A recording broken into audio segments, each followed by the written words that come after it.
اعوذ باللہ من الشیطان الرجیم بسم اللہ الرحمن الرحیم۔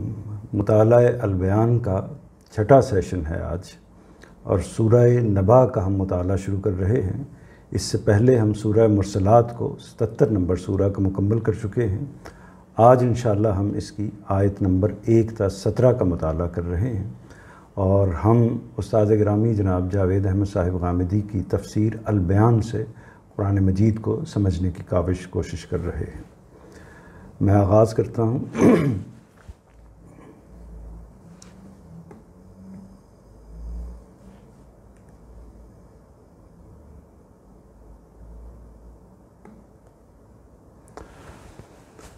اما یتساءلون عن النباء العظیم الذی ہم فیہ مختلفون کلا سیعلمون ثم کلا سیعلمون۔ یہ لوگ کس چیز کے بارے میں ایک دوسرے سے پوچھ رہے ہیں؟ کیا اس بڑی خبر کے بارے میں جس کے متعلق ان میں سے ہر ایک اپنی سی کہہ رہا ہے؟ ان کی یہ باتیں کچھ نہیں، ہرگز نہیں، یہ عنقریب جان لیں گے۔ ہم پھر کہتے ہیں کہ ہرگز نہیں، یہ عنقریب جان لیں گے۔ یہ آپ نے سورہ کا اسلوب اور انداز مخاطب کیا ہے کہ اس میں سختی ہے اور ناراضی اور غصے کا اظہار ہے، تو اس کو ہم سمجھنے کی کوشش کریں گے انشاءاللہ۔ پہلے حصے میں ہم یہ دیکھتے ہوتے ہیں کہ وہ الفاظ جو ہماری ویکیبلری میں اردو سے متعلق پہلے سے موجود ہیں اور وہ عربی کے اس متن میں بھی آئے ہیں، ان کو ہم متعین کر لیں تاکہ قرآن مجید کے ساتھ ہمارا انس، ہماری مانوسیت جو ہے وہ بڑھ جائے۔ تو اس میں ایک لفظ عظیم ہے، یہ آپ بڑے کے معنی میں آتا ہے، اس سے آپ واقف ہیں۔ اس طرح اختلاف، مختلف، مختلفون، یہ الفاظ جس میں خے، تے اور لام جو ہے اس کے بیسک روٹس ہیں، اس لفظ سے بھی آپ واقف ہیں، یعنی اختلاف کرنا، مختلف ہونا، الگ الگ ہونا۔ اسی طرح یعلمون یا علم، علوم، عالم، یہ بھی اسی سے سیعلمون کا جو لفظ ہے اس پر سین داخل ہے جو عنقریب کا معنی دیتا ہے، تو یہ بھی اسی مفہوم میں ہے جس میں ہم استعمال کرتے ہیں، یعنی علم کے معنی میں، جاننے کے معنی میں، معرفت کے معنی میں۔ اسی طرح دوسری طرف دیکھیے تو کچھ وہ الفاظ میں لکھنے کی کوشش کرتا ہوں جو عام طور پر موجودہ اردو ویکیبلری سے اس طریقے سے موجود نہیں رہے، یا ہمارے جو نئے نوجوان ہیں، نئی نسل ہے، وہ ان کے لیے اس طرح کے الفاظ کو بعض اوقات سمجھنا مشکل ہوتا ہے۔ تو اس میں ایک لفظ ہے، ویسے تو یہ بالکل عام لفظ ہے، عنقریب کا ہماری ہر زبان میں، یعنی پنجابی میں بھی عام طور پر استعمال ہوتا ہے، اردو میں بھی استعمال ہوتا ہے۔ اس کے معنی ہوتے ہیں بہت جلد کے۔ تو یہ متن اور اس کا ترجمہ جو ہے وہ آپ کے سامنے آ گیا، اس کو ہم ایک دفعہ پھر دیکھتے ہیں۔ یہ لوگ کس چیز کے بارے میں ایک دوسرے سے پوچھ رہے ہیں؟ کیا اس بڑی خبر کے بارے میں جس کے متعلق ان میں سے ہر ایک اپنی سی کہہ رہا ہے؟ ان کی یہ باتیں کچھ نہیں، ہرگز نہیں۔ یہ ظاہر ہے کہ بریکٹ ہے، بریکٹ کا مطلب یہ ہے کہ ہرگز نہیں سے پہلے کچھ جو بات ہے وہ انڈرسٹوڈ ہے، وہ مقدر ہے، وہ محذوف ہے۔ تو یہ اسی کو استاذ نے لوگوں کی تفہیم کے لیے جو انڈرسٹوڈ ہوتی ہے اس کو وہ بریکٹ میں بیان کر دیتے ہیں۔ ان کی یہ باتیں کچھ نہیں، ہرگز نہیں، یہ عنقریب جان لیں گے۔ ہم پھر کہتے ہیں کہ ہرگز نہیں، یہ عنقریب جان لیں گے۔ اب نیچے جو حواشی ہیں 29، 30، 31، 32، یہ آپ اوپر دیکھ رہے ہیں کہ نمبر لگے ہوئے ہیں، انہی نمبر کے حوالے سے نیچے جو تفسیری نوٹس ہیں ان کو بیان کیا گیا ہے۔ یعنی یہ تحریر جو ہے یہ استاذ غامدی صاحب نے اپنے فہم کے لحاظ سے ہماری تفہیم کے لیے انہوں نے کچھ نوٹس لکھے ہیں۔ تو اس میں ایک جو نوٹ ہے وہ 29 نمبر پر ہے، یہ لوگ کس چیز کے بارے میں ایک دوسرے سے پوچھ رہے ہیں۔ اب یتساءلون کا جو لفظ آیا ہے اس کے حوالے سے استاد کا نوٹ ہے۔ اصل میں لفظ تساؤل آیا ہے، اس کے معنی آپس میں کسی چیز کے بارے میں کچھ پوچھ گچھ کرنے کے ہوتے ہیں۔ یہ بعض اوقات محض سخن گستری یعنی بات میں اضافہ کرنے اور اسے طویل کرنے، یہ بریکٹ کے اندر جو چیزیں میں نے لکھی ہیں یہ اصل میں آپ کی تفہیم کے لیے لکھی ہیں، یہ اضافے میں نے کیے ہیں، وہ الفاظ یا وہ مفاہیم یا اسالیب جن سے عام طور پر لوگ واقف نہیں ہوتے، اردو زبان کے اندر بھی بعض ایسی چیزیں ہوتی ہیں، تو ان کو میں نے بریکٹ کے اندر متعین کر دیا، لکھ دیا ہے تاکہ آپ کے لیے مشکل نہ ہو۔ اور استہزاء یعنی مذاق اڑانے کے لیے بھی ہوتی ہے، یہاں یہ اسی مفہوم میں ہے، یعنی کسی چیز کا یعنی کس چیز کا مذاق اڑا رہے ہیں اور اس کے بارے میں چندرا کر یعنی انجان بن کر تجاہل عارفانہ سے پوچھ رہے ہیں۔ تجاہل عارفانہ اس کو کہتے ہیں کہ آپ عارف بھی ہوں اور ساتھ جہالت کا مظاہرہ بھی کر رہے ہوں۔ عارف کہتے ہیں جاننے والے کو، اور جہالت کہتے ہیں، جاہل کہتے ہیں نہ جاننے والے کو۔ تو بعض اوقات ایسا ہوتا ہے کہ انسان، ہم اپنی زندگی میں بھی اس کا مظاہرہ کرتے رہتے ہیں کسی ضرورت کے تحت یا کسی اور پہلو سے، کہ ہم صورتحال کو جان رہے ہوتے ہیں، ہم بات سے واقف ہوتے ہیں، لیکن انجان بن کر، جاہل بن کر، ناواقف بن کر یہ تاثر دے رہے ہوتے ہیں کہ جیسے ہم اس چیز کو نہیں جانتے۔ اس کو کہتے ہیں تجاہل عارفانہ۔ یہ ایک خاص ٹرم ہے یا اصطلاح ہے یا ایک اسلوب ہے جو ہماری اردو میں استعمال ہوتا ہے۔ تو اس میں یہ میں نے مفہوم کے لیے آپ کو بیان کیا ہے، جو استاذ نے لفظ لکھا ہے چندرا کر پوچھ رہے ہیں، یعنی اصل میں اس طریقے سے پوچھ رہے ہیں کہ ان کو معلوم ہے لیکن اس کے باوجود پوچھ رہے ہیں۔ تو یہ اس پر اگلا نوٹ بھی دیکھ لیں، پھر اس کو مزید سمجھ لیں گے۔ استاذ امام امین احسن اصلاحی لکھتے ہیں، اس سوال سے اس سورہ کا آغاز اس کے مزاج کا پتہ دے رہا ہے کہ اس میں ان کو بتایا جائے گا کہ جس چیز کا وہ مذاق اڑا رہے ہیں وہ مذاق اڑانے اور ہنسی دل لگی کی چیز نہیں، بلکہ وہ سوچیں تو ان کے لیے سر پیٹنے اور خون کے آنسو بہانے کی چیز ہے۔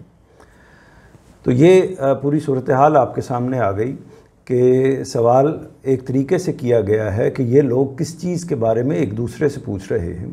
یہ سوال اس موقع پر بھی کیا جاتا ہے کہ جب کہنے والے کو یہ اندازہ ہوتا ہے کہ جو مخاطب ہے یا جو سوال کر رہا ہے اسے ہر چیز کا پتہ ہے، تو پھر اس پر یہ تبصرہ کیا جاتا ہے۔ یہ اصل میں سوال نہیں ہوتا بلکہ تبصرہ ہوتا ہے کہ یہ لوگ جو عجیب و غریب قسم کی تقریریں کر رہے ہیں، سوال کر رہے ہیں، یہ کس چیز کے بارے میں پوچھ رہے ہیں، حالانکہ ان کو یہ ساری چیزیں معلوم ہیں کہ کیا ہونے والا ہے اور آپ کیا کہہ رہے ہیں۔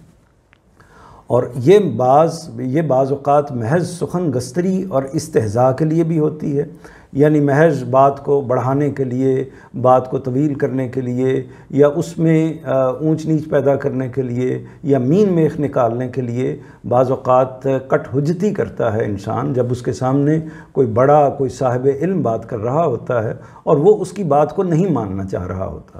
تو یہ وہ کیفیت کی عکاسی ہے جو نبی کریم صلی اللہ علیہ وسلم کے سامنے اس وقت کفار جس صورتحال میں کھڑے ہوئے تھے اور جس چیز کا مظاہرہ کر رہے تھے، تو اصل میں وہ در حقیقت مذاق اڑا رہے تھے، یہ قرآن مجید کا بھی اور نبی کریم صلی اللہ علیہ وسلم کی بات کا بھی، کہ آپ جو یہ بات اس وقت کہہ رہے ہیں کہ ہمارا ایک دن انجام ہونا ہے اور ایک دن ہمیں عذاب نے پکڑ لینا ہے اور یہاں بھی یہ معاملہ ہونا ہے اور بالآخر قیامت کے اندر بھی ہمیں دوبارہ اٹھا کر جیا کرنا ہے، اللہ تعالیٰ نے زندہ کرنا ہے اللہ تعالیٰ نے، تو اس موقع پر بھی یہ معاملہ ہمارے ساتھ ہونا ہے۔ تو یہ جو چیز ہے اس کو وہ بیان کر رہے ہیں کس طریقے سے، مختلف سوالوں کے طریقے سے۔ تو اس پر اللہ تعالیٰ کا تبصرہ ہے نبی کریم صلی اللہ علیہ وسلم کے ذریعے سے کہ یہ کس چیز کا مذاق اڑا رہے ہیں، کس چیز پر بات کر رہے ہیں، حالانکہ یہ سب بات ان کو پوری طرح واضح ہے۔ تو اس میں وہ نوٹ پھر دیکھ لیجئے ایک دفعہ، وہ بڑا اہم جملہ ہے جو استاد گرامی کے استاذ مولانا امین احسن اصلاحی کا انہوں نے کوٹ کیا ہے۔ اس سوال سے اس سورہ کا آغاز اس کے مزاج کا پتہ دے رہا ہے۔ مزاج کا پتہ دے رہا ہے یعنی یہ اسلوب جہاں سے اس سورت کو آغاز کیا ہے اللہ تعالیٰ نے، وہ بتا رہا ہے کہ نوعیت کیا ہے، یعنی اللہ تعالیٰ ایک ناراضی کی کیفیت میں، ایک غصے کی کیفیت میں، اور اس جگہ سے بات کر رہے ہیں کہ ایک طرح سے یہ لوگ جو ہیں وہ انتہائی آخری درجے میں اس جگہ پر آ کر کھڑے ہو گئے ہیں کہ وہ انکار کی سرشت کے اندر مبتلا ہو گئے ہیں۔ تو اس مزاج تو اللہ تعالیٰ کی طرف سے ایک زجر ہے، توبیخ ہے، ڈانٹ ہے، تو اس کا اظہار اللہ تعالیٰ کی طرف سے سورہ میں ہوا ہے۔ اس میں ان کو بتایا جائے گا کہ جس چیز کا وہ مذاق اڑا رہے ہیں، یعنی کس میں بتایا جائے گا؟ اس سورہ کے اندر یا اس اسلوب کے اندر بتایا جائے گا کہ جس چیز کا وہ مذاق اڑا رہے ہیں وہ مذاق اڑانے اور ہنسی دل لگی کی چیز نہیں ہے۔ یعنی واقعہ تو یہ ہونا ہے کہ جس چیز کا وہ مذاق اڑا رہے ہیں وہ اصل میں ان پر آنے والا عذاب ہے، وہ ان کی موت کا پروانہ ہے، وہ ہمیشہ ہمیشہ کی ان کی پستی کا پروانہ ہے۔ تو اس کے بارے میں وہ یہ کہہ رہے ہیں کہ یہ کیا چیز ہے جو ہونے والی ہے۔ تو وہ مذاق اڑانے کی بجائے ان کو اصل میں تو اس جگہ پر کھڑے ہونا چاہیے کہ وہ اپنے سروں کو پیٹیں اور اپنے آنکھوں سے خون کے آنسو روئیں، کیونکہ اصل اس وقت اگر حقیقت کو وہ جان لیں تو ان کو اندازہ ہو جائے گا کہ صورتحال یہ ہونے والی ہے ان کے ساتھ۔ اس کے آگے کا جو نوٹ ہے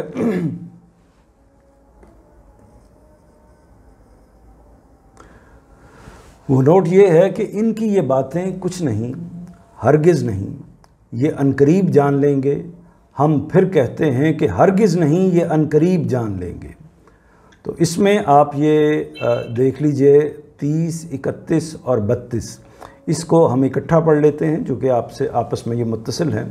یہاں اگرچہ اصل میں حرف استفہام ہیں، یہاں اگرچہ اصل میں حرف استفہام ہے، یعنی حرف استفہام وہ ہوتا ہے عربی کے اندر بھی، اور جیسے یہاں پر ما استعمال ہوا ہے، ان ما، اما، جس کا مطلب ہے یہ لوگ کس چیز کے بارے میں پوچھ رہے ہیں، اما، اور اس میں ما جو ہے وہ حرف استفہام ہے۔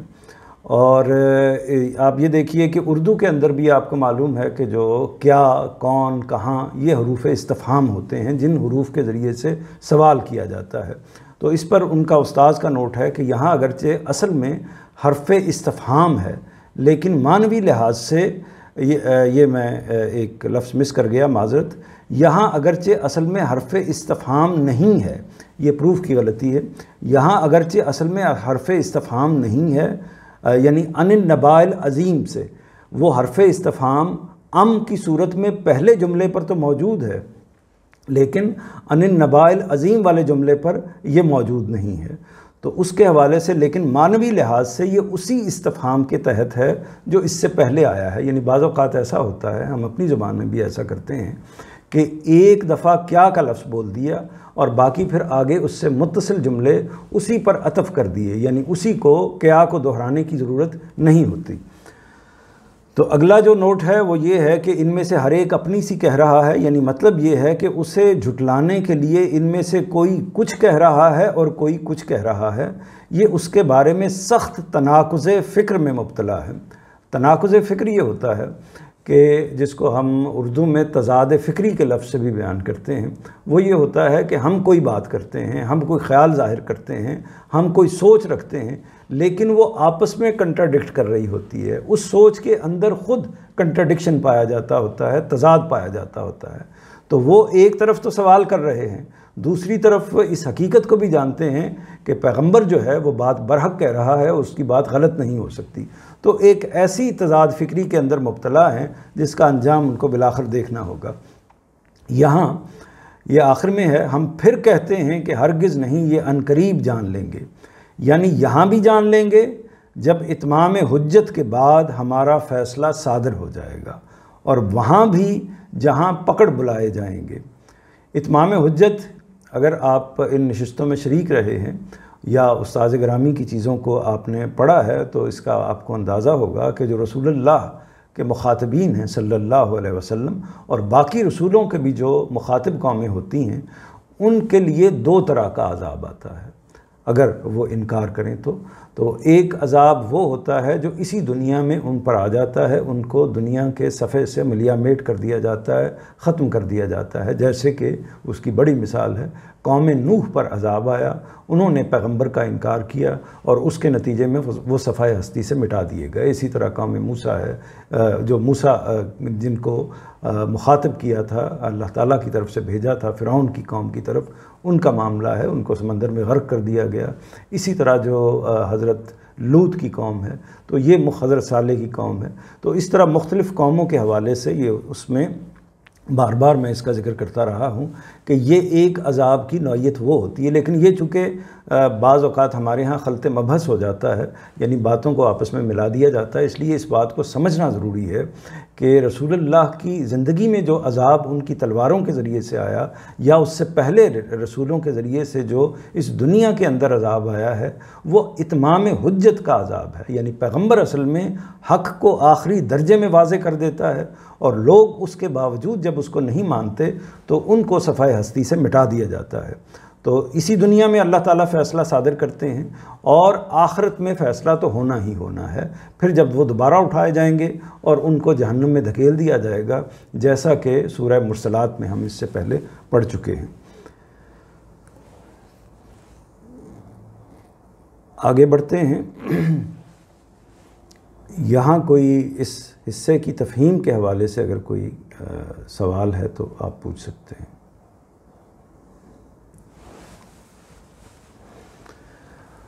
أَلَمْ نَجْعَلِ الْأَرْضَ مِهَادًا وَالْجِبَالَ أَوْتَادًا وَخَلَقْنَاكُمْ أَزْوَاجًا وَجَعَلْنَا نَوْمَكُمْ سُبَاتًا وَجَعَلْنَا اللَّيْلَ لِبَاسًا وَجَعَلْنَا النَّهَارَ مَعَاشًا۔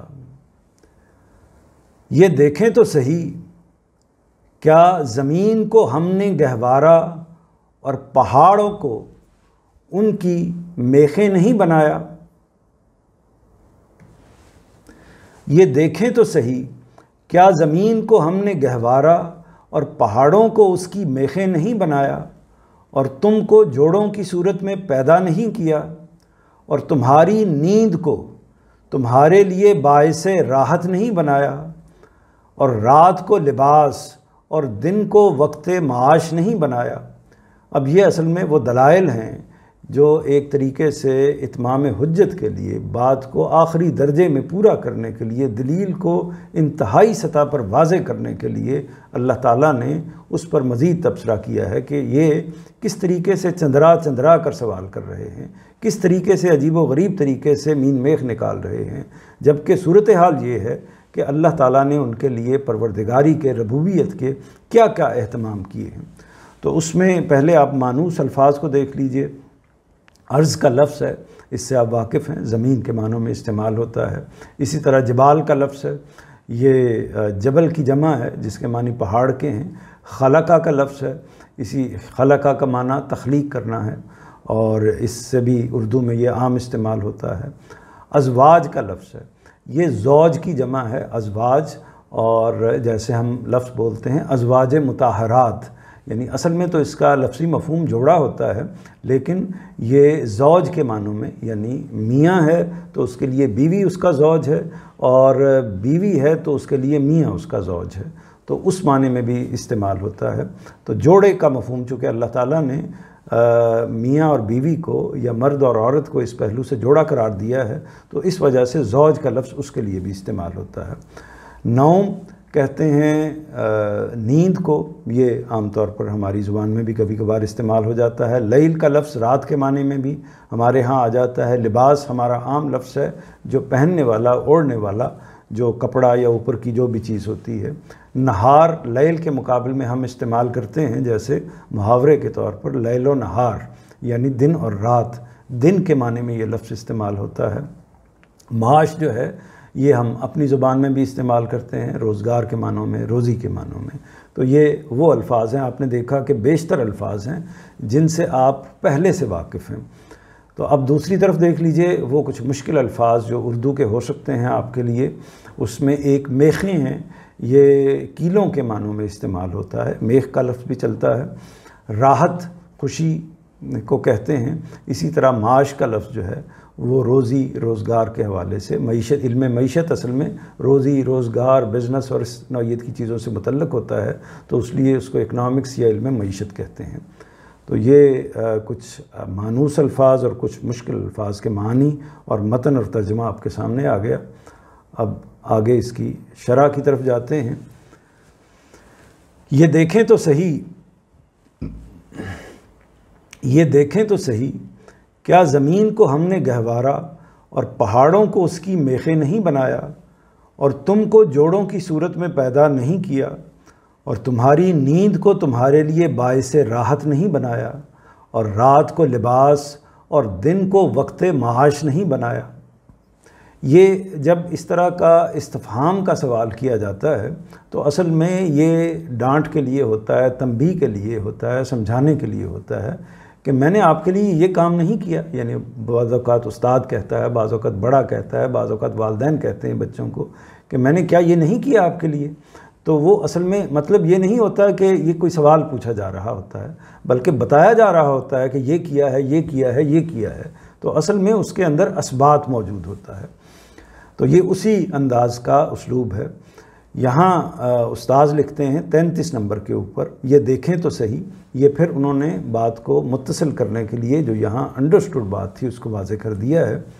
یہاں سے آگے آفاق، پہلے ہم پورا پڑھ لیتے ہیں جملہ۔ یہاں سے آگے آفاق میں ربوبیت کے ان آثار کی طرف توجہ دلائی ہے جو ایک روز جزا کے لازمی ہونے پر ایسی واضح حجت ہیں کہ کوئی سلیم الفطرت انسان ان کا انکار نہیں کر سکتا، اور اپنے آپ کو ہر حال میں اس اعتراف پر مجبور پاتا ہے کہ یقیناً فیصلے کا دن ایک مقرر وقت ہے۔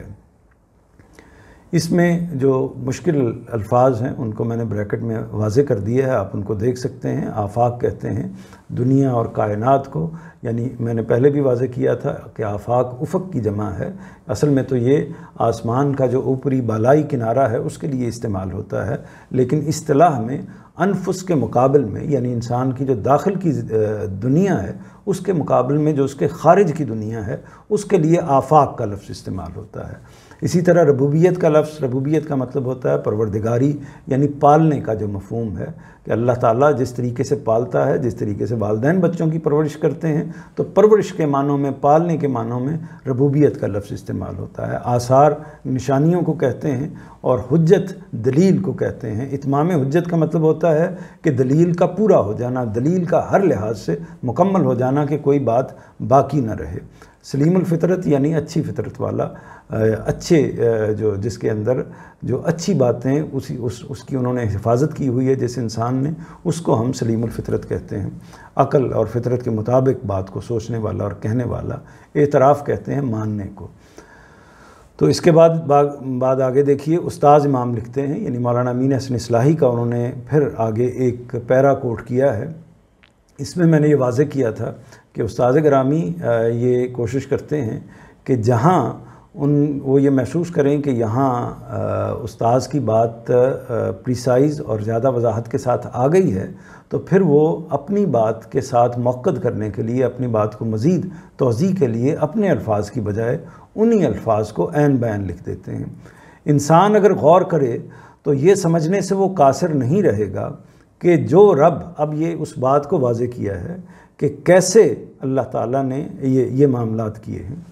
انسان اگر غور کرے تو یہ سمجھنے سے وہ قاصر نہیں رہے گا کہ جو رب اس زمین کے گہوارے میں اس اہتمام کے ساتھ اس کی پرورش کر رہا ہے، کس طرح ممکن ہے کہ وہ ایک دن ایسا نہ لائے جس میں ان لوگوں کو انعام دے جنہوں نے اس کی ربوبیت کے حق کو پہچانا اور اس کا حق ادا کیا ہو، اور ان لوگوں کو سزا دے جنہوں نے اس کی ناشکری اور نافرمانی کی ہو۔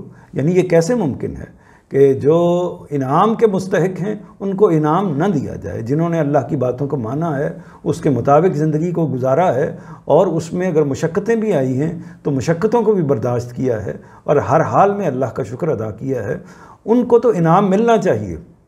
اور جنہوں نے اللہ تعالیٰ کی نافرمانی کی ہے، اللہ تعالیٰ کے رسولوں کا انکار کیا ہے اور اللہ تعالیٰ کی زمین پر سرکشی کے ساتھ زندگی گزاری ہے، تو ان کے ساتھ پھر سخت معاملہ ہونا چاہیے، ان کو عذاب اور سزا ملنی چاہیے۔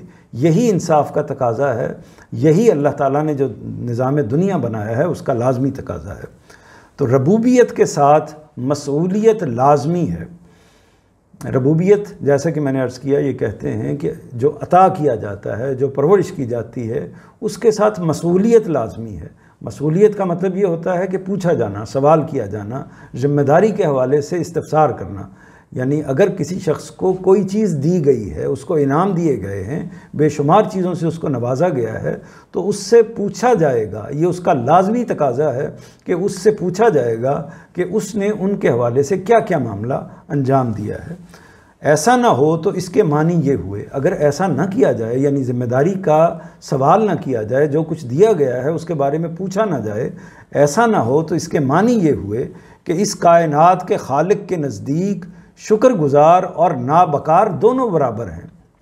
یعنی ورنہ اگر یہ پوچھنے کا عمل ہی نہ ہو، یہ دنیا اسی طریقے سے ختم ہو جائے، جو بدکار ہیں، غلط کاریاں کرنے والے ہیں، اللہ تعالیٰ کی سرکشی اور نافرمانی کرنے والے ہیں، وہ بھی مٹی میں مل جائیں، اور اللہ تعالیٰ کی جو فرما برداری کرنے والے ہیں وہ بھی مٹی کے ساتھ مٹی ہو جائیں، تو پھر تو کچھ بھی نہ ہوا۔ پھر تو یہی ہوا کہ پھر تو اصل میں نتیجہ یہ نکلنا چاہیے کہ اسی دنیا میں جو عیش ہے وہ گزار لو، اور جس طریقے سے ظلم اور خلاف عدل معاملات ہوتے ہیں ان کو کر کے اپنی زندگی کو گزار لینا چاہیے۔ تو پھر یہ نتیجہ نکلے گا، اور یہ بھی نتیجہ نکلے گا کہ اصل میں پھر نالائق اور اسی طرح لائق لوگ دونوں کو اللہ تعالیٰ نے گویا کہ معاذ اللہ برابر لا کر کھڑا کر دیا ہے۔ وہ استاذ امام لکھتے ہیں کہ یہ ایسی بھونڈی بات ہے، یعنی بھونڈی بات، فضول بات، ناموزوں بات، بیکار بات ہے، یہ ایسی بھونڈی بات ہے کہ اللہ تعالیٰ سے متعلق اس کا تصور بھی نہیں کیا جا سکتا کہ اللہ تعالیٰ جو سراپا رحمت ہے، اور رحمت کا تقاضا یہ ہے کہ جہاں کام کرنے والوں کو، کردار ادا کرنے والوں کو، اللہ تعالیٰ کی شکر گزاری کرنے والوں کو انعام ملے، وہاں ناشکروں کے ساتھ جو ان کو زیب دیتا ہے وہ سلوک، وہ ان کے ساتھ ہونا چاہیے، جس کے وہ مستحق ہیں وہ سلوک ان کے ساتھ ہونا چاہیے۔ آگے یہ ہے کہ اس لیے کہ تمہارے سمیت وہ کسی طرف لڑک نہ جائے، یہ آگے نمبر 34 ہے، اور پہاڑوں کو اس کی میخیں نہیں بنایا۔ یہ ظاہر ہے کہ اللہ تعالیٰ نے جو زمین کو استوار کرنے کے مختلف اہتمام کیے ہیں اس کی طرف ایک اشارہ ہے کہ، اور قرآن مجید میں دوسرے مقامات پر بھی یہ بات واضح ہوتی ہے کہ پہاڑ اصل میں زمین کے توازن کو برقرار رکھنے کے لیے اللہ تعالیٰ نے اس طریقے سے قائم کیے ہیں، تو وہ ورنہ زمین کسی ایک طرف یا دوسری طرف لڑک جائے گی۔ یہ صرف ہماری تفہیم کے لیے اس بات کو اس طریقے سے واضح کیا گیا ہے، اس لیے کہ وہ تمہارے سمیت وہ کسی طرف لڑک نہ جائے، یعنی اللہ تعالیٰ نے تمہارے لیے زمین بھی بنائی اور اس کو مستحکم بھی رکھا ہے، اور اس کو ایک خاص نظام کے تحت چلایا بھی ہے، اور تم کو جوڑوں کی صورت میں پیدا نہیں کیا۔ اس پر جو نوٹ ہے، تاکہ تم ایک دوسرے سے طمانیت اور سکینت حاصل کرو۔ طمانیت یعنی اطمینان حاصل کرو، اور سکینت یعنی سکون حاصل کرو۔ تم کو ایک دوسرے سے طمانیت اور سکینت حاصل کرو، تاکہ تم ایک دوسرے سے طمانیت اور سکینت حاصل کرو۔ یہاں سے اسلوب کلام اگرچہ الفاظ کے اعتبار سے خبریہ ہو گیا ہے، لیکن معنوی لحاظ سے یہ علم نجعل الارض مہادہ ہی پر عطف ہے، ہم نے ترجمہ اسی کے لحاظ سے کیا ہے۔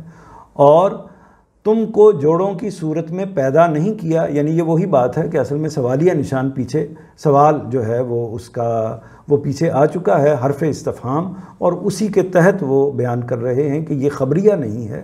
خبریہ وہ جملہ ہوتا ہے جو بیانیہ ہوتا ہے، جس میں انفارمیشن دی جاتی ہے، یعنی اس بات کو ایسے سمجھ لیجئے کہ اگر ہم اس کا سادہ ترجمہ کریں گے اور اس کو پیچھے سے متصل نہیں کریں گے تو جملہ بنے گا اور پہاڑوں کو میخیں بنایا، یہ والجبال اوتادا، تو یہ جملہ بنے گا۔ تو جبکہ جو استاذ گرامی نے ترجمہ کیا ہے وہ ترجمہ یہ کیا ہے کہ اور ہم نے پہاڑوں کو اس کی میخیں نہیں بنایا، تو یہ ترجمہ اصل میں وہ یہ واضح کر رہے ہیں کہ یہ ترجمہ پیچھے علم کے ہی اوپر انہوں نے عطف کر کے اس کو ساتھ اس کے جوڑا ہے۔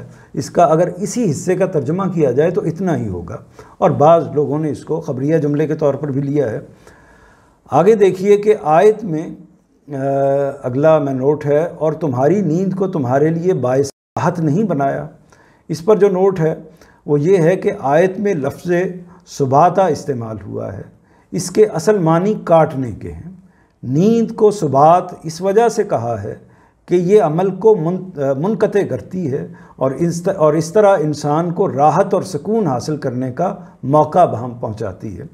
یعنی مطلب یہ ہے کہ نیند جب آتی ہے تو وہ سبات کس طرح ہے، اس بات کو واضح کیا ہے کہ جب اللہ تعالیٰ نے نیند کو کاٹنے والی کہا ہے تو وہ کیسے کاٹنے والی ہے، وہ نتیجے کے لحاظ سے اصل میں انسان کو راحت پہنچاتی ہے۔ کیسے راحت پہنچاتی ہے؟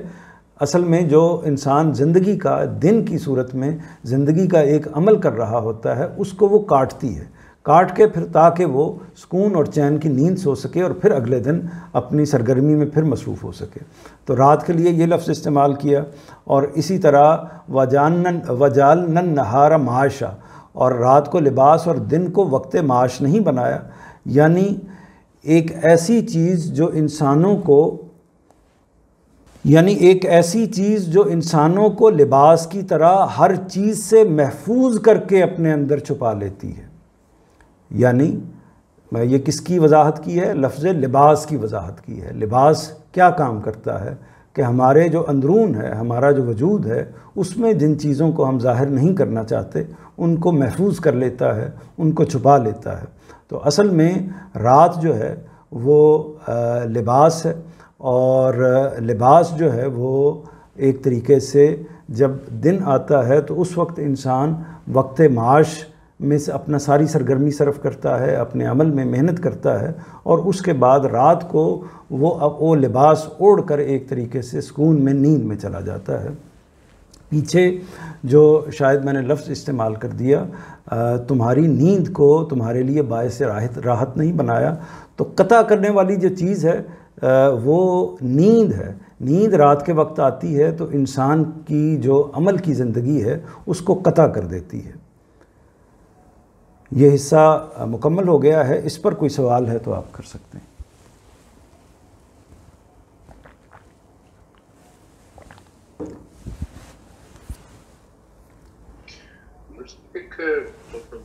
کلاس کے حوالے سے بھی ہے، لیکن جیسے کہ ہم یقین رکھتے ہیں کہ قرآن پاک جو ہے یہ صرف اس زمانے کے لیے نہیں تھا جن کے لیے یہ کیا گیا، بلکہ یہ تمام انسانیت کے لیے ہے جب تک کہ انسانیت قائم ہے۔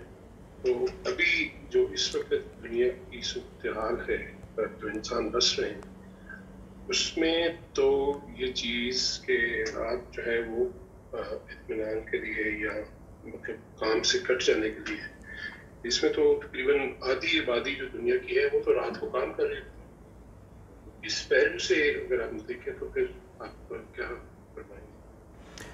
یہ ظاہر ہے کہ دو چیزیں الگ الگ ہیں، کہ اللہ تعالیٰ نے کچھ چیزوں کو جو تخلیق کیا ہے وہ جن مقاصد سے تخلیق کیا ہے ان سے اللہ تعالیٰ نے ان کو واضح بھی کیا ہے، ہماری فطرت کے اندر اس کو بیان بھی کیا ہے، اور ہمارے اظہار میں یعنی سب لوگ، ہماری پوری انسانیت جو ہے اس بات کو تسلیم کرتی ہے کہ رات اسی کام کے لیے ہوتی ہے کہ اس میں آرام کیا جائے، اور دن اس کام کے لیے ہوتا ہے کہ اس کے اندر کام کیا جائے۔ ہمیشہ سے انسانیت اسی جگہ پر کھڑی ہے۔ تو اور یہ اللہ تعالیٰ نے یہ جو دن و رات کا نظام بنایا ہے یہ اسی مقصد سے بنایا ہے۔ یہ بات بھی پوری طرح واضح ہوتی ہے، کیونکہ اگر یہ نہ ہو، یعنی بالعموم یہ نہ ہو، تو اس کا نتیجہ یہ نکلتا ہے کہ انسان کا وہ راستہ رکتا نہیں ہے، کیونکہ عمل بعض اوقات اتنا زیادہ انگیج کر لیتا ہے انسان کو، جیسے کہ جس کی طرف ابھی آپ نے اشارہ کیا کہ وہ پھر رات بھی جو نیند کی ضرورت ہے وہ بھی اس کے راستے میں آڑے نہیں آتی۔ تو لیکن ہم انسان کیا کرتے ہیں؟ ہم انسان یہ کرتے ہیں کہ جس کے لیے ہم لفظ خلاف فطرت بولتے ہیں، خلاف جو ہماری ضرورت ہے اس کے خلاف ہم معاملات کر رہے ہوتے ہیں۔ تو وہ ہوتا کیا ہے؟ وہ ہوتا یہ ہے کہ مثلا ہماری باڈی ہے، یہ ہمیں معلوم ہوتا ہے کہ فلاں چیز کو استعمال کرنا، آپ مذہب کو ایک طرف بھی کر لیجئے، ہمیں یہ معلوم ہوتا ہے کہ مثال کے طور پر فلاں مشروب پینا جو ہے وہ ہماری صحت کے لیے نقصان دہ ہے، فلاں مشروب پینا ہمارے لیے ہڈیوں کا مسئلہ پیدا کر سکتا ہے، فلاں مسئلہ پیدا کر سکتا ہے۔ اسی طرح فلاں عمل کرنا، فلاں زندگی کا معاملہ اختیار کرنا ہمارے اپنے لیے فائدہ مند نہیں ہو سکتا، اس بحیثیت مجموعی ہماری فیملی کے لیے یا انسانوں کے لیے فائدہ مند نہیں ہو سکتا۔ تو یہ میں نے صرف ایک اشارہ دیا ہے، تو اس میں آپ ہزارہا چیزیں، ہم روز اکثر ایسی چیزیں کر رہے ہوتے ہیں، اور بعض اوقات ہم انفرادی سطح پر کر رہے ہوتے ہیں، بعض اوقات پورے کا پورا خاندان مل کے کر رہا ہوتا ہے، اور بعض اوقات پوری کی پوری دنیا مل کے کر رہی ہوتی ہے، بعض اوقات پوری قوم مل کے کر رہی ہوتی ہے، لیکن سب کو یہ معلوم ہوتا ہے کہ یہ وہ چیز ہے کہ جو ہم انحراف کر رہے ہیں، اور انحراف کرتے کرتے بلاخر انسان اس جگہ پر بھی پہنچ جاتا ہے کہ پھر وہ کلچر بن جاتا ہے، پھر وہ تہذیب بن جاتی ہے، پھر وہ ایک طرح سے انسان اس کے اندر اپنے آپ کو رچتا بچتا محسوس کرنے لگ جاتا ہے۔ جیسے کہ عربوں کے اندر بھی یہی ہوا کہ اصل میں بتوں کی پرستش ان کی فطرت کا حصہ نہیں تھا۔ انہوں نے ایک دن ایک فیصلہ کیا کہ جی فلاں صاحب دنیا سے رخصت ہو گئے ہیں، تو کیوں نہ ان کا ایک بت بنا لیا جائے۔ تو وہاں سے آغاز ہوا، اور آہستہ آہستہ ساری قوم جو ہے وہ بت پرستی کے اندر آ کر کھڑی ہو گئی۔ تو یہ جو چیز ہے کہ ایک غلطی ہوتی ہے جو اس زمانے میں مثال کے طور پر جس کی طرف تہذیبی غلطی آپ کہہ سکتے ہیں، جس کی طرف آپ نے اشارہ کیا، اسی طرح مثلا ویسٹ میں آپ دیکھ سکتے ہیں کہ ویسٹ میں جو انہوں نے خاندانی نظام کی طرف سے کنارہ کشی ایک طریقے سے اختیار کی ہے، تو ایک غلطی ہوئی ہے، غیر فطری کام کیا ہے، اور اس کا خمیازہ آہستہ آہستہ اس طرح کے معاملات جو ہیں اس کے نتائج ایک دن میں نہیں بلکہ برسوں میں آیا کرتے ہیں، صدیوں میں آیا کرتے ہیں، جب پوری قومیں یا پوری تہذیب جو ہے وہ کروٹ لیتی ہے، اس کے اندر تبدیلیاں پیدا کرتی ہے۔ تو یہ لیکن یہ ساتھ ساتھ اسٹیبلش ہوتا ہے کہ اصل بات کیا ہے، اور اس میں بھی اس سے یہ نقطہ بھی نکلتا ہے کہ یہ دیکھیے کہ قرآن مجید کا کیا معجزہ ہے کہ اس وقت بھی آج کے زمانے میں بھی، جس کی طرف آپ نے ابھی متوجہ کیا ہے کہ آج کے زمانے میں بھی قرآن مجید جو ہے وہ انسان کو بتا رہا ہے، یعنی ہمیں متوجہ کر رہا ہے، اور اسی متوجہ کرنے کا نتیجہ یہ نکلا ہے کہ آپ اس جگہ پر آ کر کھڑے ہو گئے کہ ایسا نہیں ہونا چاہیے تھا، اور ہونا وہی چاہیے تھا جو ہماری فطرت میں اللہ تعالیٰ نے ودیت کیا ہے، یا جس ساخت پر اللہ تعالیٰ نے ہم کو بنایا ہے۔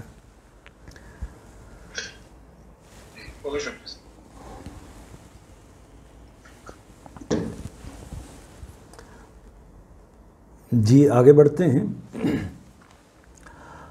وَبَنَيْنَا، یہ اسی کا تسلسل ہے، وَبَنَيْنَا فَوْقَكُمْ سَبْعًا شِدَادًا وَجَعَلْنَا سِرَاجًا وَهَاجًا وَأَنزَلْنَا مِنَ الْمُعْصِرَاتِ مَاءً ثَجَاجًا لِنُخْرِجَ بِهِ حَبًّا وَنَبَاتًا وَجَنَّاتٍ أَلْفَافًا إِنَّ يَوْمَ الْفَصْلِ كَانَ مِيقَاتًا۔ اور تمہارے اوپر 7 محکم آسمان نہیں بنائے، اور ان میں یہ دیکھیے کہ استاذ نے اس کو اسی کے ساتھ آگے متصل کیا ہے، علم کے اوپر یعنی عطف کیا ہے، اور تمہارے اوپر 7 محکم آسمان نہیں بنائے۔ اگرچہ آپ اس کو خبریہ رکھیں تب بھی اس کا مفہوم وہی نکلتا ہے، لیکن اس کے نتیجے میں ایک جو زجر، توبیخ، ڈانٹ اور سرزنش، اس کا پہلو جو ہے وہ بہت نمایاں ہو جاتا ہے، جو اس سورہ کا پورا مزاج ہے۔ اور تمہارے اوپر 7 محکم آسمان نہیں بنائے، اور ان میں ایک دہکتا سورج نہیں بنایا، اور نچڑتی بدلیوں سے چھاجوں می نہیں برسایا، تاکہ اس سے اناج اور سبزہ اور گھنے باغ اگائیں۔ یہ سب منادی کر رہا ہے کہ یقیناً فیصلے کا دن ایک مقرر وقت ہے۔ یہ سب منادی کر رہا ہے کہ یقیناً فیصلے کا دن ایک مقرر وقت ہے۔ اب مانوس الفاظ دیکھ لیجئے۔ فوقا اس کو ہم اوپر کے معنوں میں استعمال کرتے ہیں، اور بعض اوقات اردو کے اندر بھی یہ لفظ استعمال ہو جاتا ہے۔ سراج ہماری عام زبان میں تو استعمال اس طریقے سے نہیں ہوتا، لیکن بعض لوگوں کا نام یہ ہوتا ہے سراج الدین، سراج الدولہ، اس کا مطلب ہے چراغ کے معنوں میں یہ استعمال ہوتا ہے یہ لفظ۔ انزلنا، نزول، نازل کرنا، اس سے آپ واقف ہیں۔ مان پانی کے مفہوم میں ہے۔ خرج، لنخرج یعنی اخراج، خارج کرنا، یعنی اس معنی میں یہ استعمال ہوتا ہے۔ حبن یہ اصل میں دانہ کے معنوں میں استعمال ہوتا ہے، اور اسی سے اناج کا مفہوم لیا گیا ہے۔ نبات سبزے کو کہتے ہیں، اور اس سے مراد یعنی سبز سے متعلق جو بھی اسی کے اندر فروٹس آ جائیں گے، اسی کے اندر سبزیاں آ جائیں گی، اور باقی ساری جو دوسری اللہ تعالیٰ کی اس طرح کی نعمتیں ہیں وہ اس میں شامل ہوں گی۔ جنات کا مطلب ہوتا ہے باغ، یہاں جنات سے مراد اس دنیا کے جو باغات ہیں وہ مراد ہیں۔ یوم دن کو کہتے ہیں۔ یہ بھی آپ نے یہاں بھی دیکھا کہ متعدد الفاظ ہیں جن سے آپ پہلے سے اردو کے اندر واقف ہیں۔ پھر یہ جو مشکل الفاظ ہیں ان کو بھی دیکھ لیجئے۔ محکم کا مطلب ہوتا ہے مضبوط اور پائیدار، اور منادی کا مطلب ہوتا ہے اعلان کرنا، منادی کرنے والا اعلان کرنے والے کو کہتے ہیں۔ اب اس کی وضاحت کرتے ہیں۔ اور تمہارے اوپر 7 محکم آسمان نہیں بنائے، اور ان میں ایک دہکتا چراغ نہیں بنایا، اور نچڑتی بدلیوں سے چھاجوں می نہیں برسایا، اور اس سے اناج اور سبزہ اور گھنے باغ اگائیں۔ اور نچڑتی بدلیوں سے چھاجوں می نہیں برسایا، یہاں تاکہ ہونا چاہیے، غالباً پروف کی غلطی ہے۔ اور نچڑتی بدلیوں سے چھاجوں می نہیں برسایا تاکہ اس سے اناج اور سبزہ اور گھنے باغ اگائیں۔ یہ سب منادی کر رہا ہے کہ یقیناً فیصلے کا دن ایک مقرر وقت ہے۔ اس میں جو 2 نوٹ ہیں وہ دیکھ لیجئے۔ دہکتے چراغ سے مراد سورج کی طرف اشارہ ہے، اور اس کے بعد جو اگلا نوٹ ہے وہ یہ ہے، یعنی اس بات کی منادی کر رہا ہے، اس بات کا اعلان کر رہا ہے۔ کیا چیز اعلان کر رہی ہے؟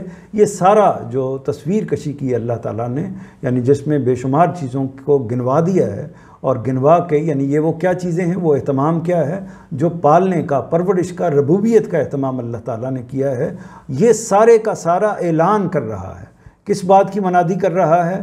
کہ جس پروردگار نے انسان کے لیے ربوبیت کا یہ اہتمام کیا ہے، جس کی پوری تفصیل اللہ تعالیٰ نے ہمارے سامنے رکھ دی ہے، یہ اہتمام کیا ہے، وہ اسے غیر مسئول نہ چھوڑے گا۔ اور لازماً یعنی غیر مسئول ایسا شخص ہوتا ہے کہ جس سے سوال نہ کیا جائے، تو اس طرح نہیں چھوڑے گا اللہ تعالیٰ کہ اس سے سوال ہی نہ کیا جائے، بلکہ اس سے سوال کیا جائے گا۔ یہ اہتمام کیا ہے، وہ اسے غیر مسئول نہ چھوڑے گا، اور لازماً ایک ایسا دن لائے گا جس میں ہر ایک اپنے عمل کے مطابق جزا یا سزا پالے گا، یعنی اس نے اچھا عمل کیا ہوگا تو اس کی جزا پائے گا، اور برا عمل کیا ہوگا تو اس کی سزا پائے گا۔ اب اس کے اختتام کی طرف بڑھتے ہیں۔ جتنا حصہ ہم نے پڑھا ہے اس میں اب آپ کی طرف سوالوں کا رخ ہے۔ پہلا سوال یہ ہے کہ کفار مکہ کس چیز کے بارے میں سوال کر رہے تھے؟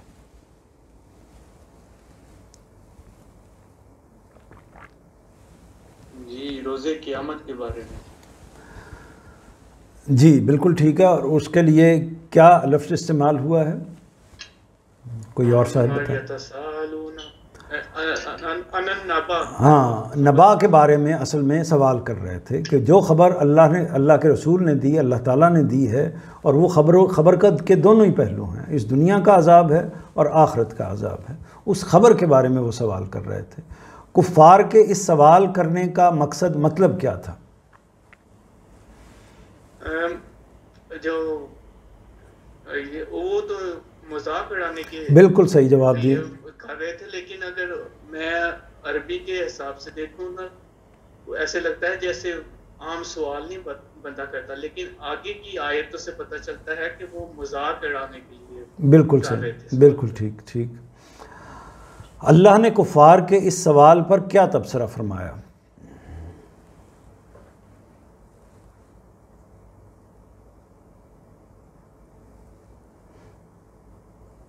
یہی کہ ان کی باتوں بے معنی باتیں ہیں، ان کی فضول باتیں ہیں ان کی۔ تبصرہ اللہ تعالیٰ نے کیا فرمایا؟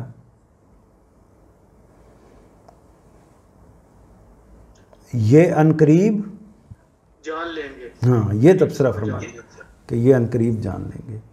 یہ دیکھ لیجئے کفار کس چیز کے بارے میں سوال کر رہے تھے؟ جواب یہ ہے کہ دنیاوی عذاب اور قیامت کے عذاب کی بڑی خبر کے بارے میں، یعنی اصل میں اللہ تعالیٰ کا رسول جو ہوتا ہے وہ انسانوں کو خبر دینے ہی کے لیے آتا ہے، اس بات کی خبر کہ قیامت کا واقعہ ہونے والا ہے، اور جو بالخصوص رسالت کی ذمہ داری ہوتی ہے، وہ جب اپنی قوم کے اندر آتا ہے تو وہ 2 خبریں دیتا ہے۔ ایک یہ کہ اب تمہاری اس قوم کو اللہ تعالیٰ نے منتخب کر لیا ہے، یہ اگر انہوں نے انکار کیا تو پھر ان کا انجام یہیں پر ہو جائے گا، اور اگر یہ انہوں نے تسلیم کیا، قبول کیا، تو ان کے لیے بڑی سرفرازی، بڑے انعامات ہیں۔ اور قیامت کے عذاب کی خبر جو دوسرا عذاب ہے، بڑا عذاب ہے اصل میں، اور یہ دنیاوی جو عذاب ہوتا ہے یہ اسی کی ایک چھوٹی علامت، اسی لیے اس کو جو رسولوں کے عذاب کی صورت میں جو عذاب آتا ہے اس کو قیامت صغریٰ کہتے ہیں، چھوٹی قیامت کہتے ہیں۔ کفار کے سوال کرنے کا مقصد کیا تھا؟ مذاق اڑانا، معاذ اللہ۔ اللہ نے کفار کے سوال پر کیا تبصرہ فرمایا؟ اس سوال کا جواب یہ عنقریب جان لیں گے، سیعلمون کے الفاظ سے اللہ تعالیٰ نے یہ تبصرہ فرمایا۔ اگلا سوال یہ ہے کہ اللہ نے فیصلے کے دن پر ربوبیت کے کیا دلائل دیے ہیں؟ بے شمار دلائل ہیں، ان میں سے چند ایک آپ بیان کر دیجئے اگر کچھ یاد ہیں تو۔ جی، آفاق کے بارے میں کہ زمین کو بچھایا، پہاڑوں کو پر جما دیا، پھر جوڑے پیدا کیے، پھر دن اور رات پیدا کیے آرام اور معاش کے لیے، یہ کچھ نشان اللہ تعالیٰ نے بیان کی۔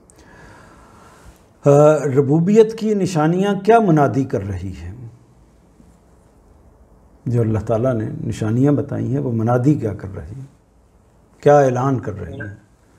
کہ ایک دن مقرر ہے، فیصلے کا دن آئے گا۔ فیصلے کا دن ایک مقرر ہے۔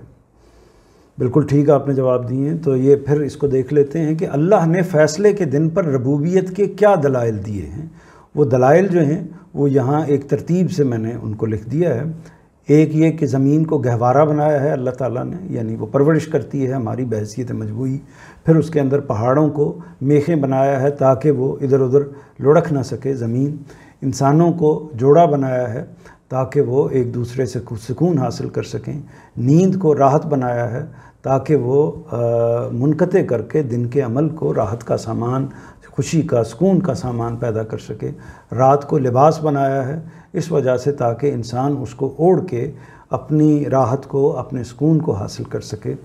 دن کو وقت معاش بنایا ہے تاکہ وہ اپنی روزگار کی سرگرمی کو آگے بڑھا سکے۔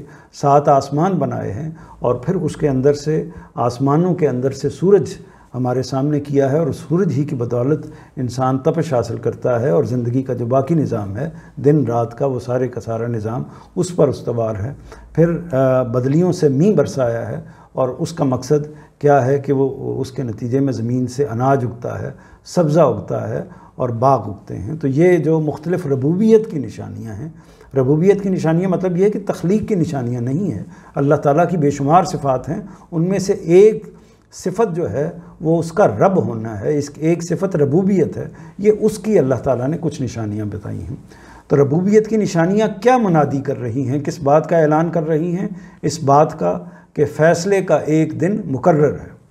تو یہ ہماری جو بات ہے وہ مکمل ہو گئی۔ ہم نے متن پڑھ لیا، ترجمہ پڑھ لیا، حواشی دیکھ لیے، اور اس کے بعد سوالوں کی صورت میں اعادہ کر لیا، پوری بات جو ہم نے پڑھی تھی اس کا خلاصہ کر لیا اور اس کو دہرا لیا۔ اب آخر میں اس حصے کی طرف آتے ہیں جس حصے میں ہمیں اپنے لیے کچھ چیزوں کو اس میں سے متعین کرنا ہے۔ اس میں سے ایک نقطہ یہ ہے کہ اللہ سے منسوب، یعنی جو جہاں سے سورہ کا آغاز ہو رہا ہے، اصل میں وہ صورتحال کیا ہے؟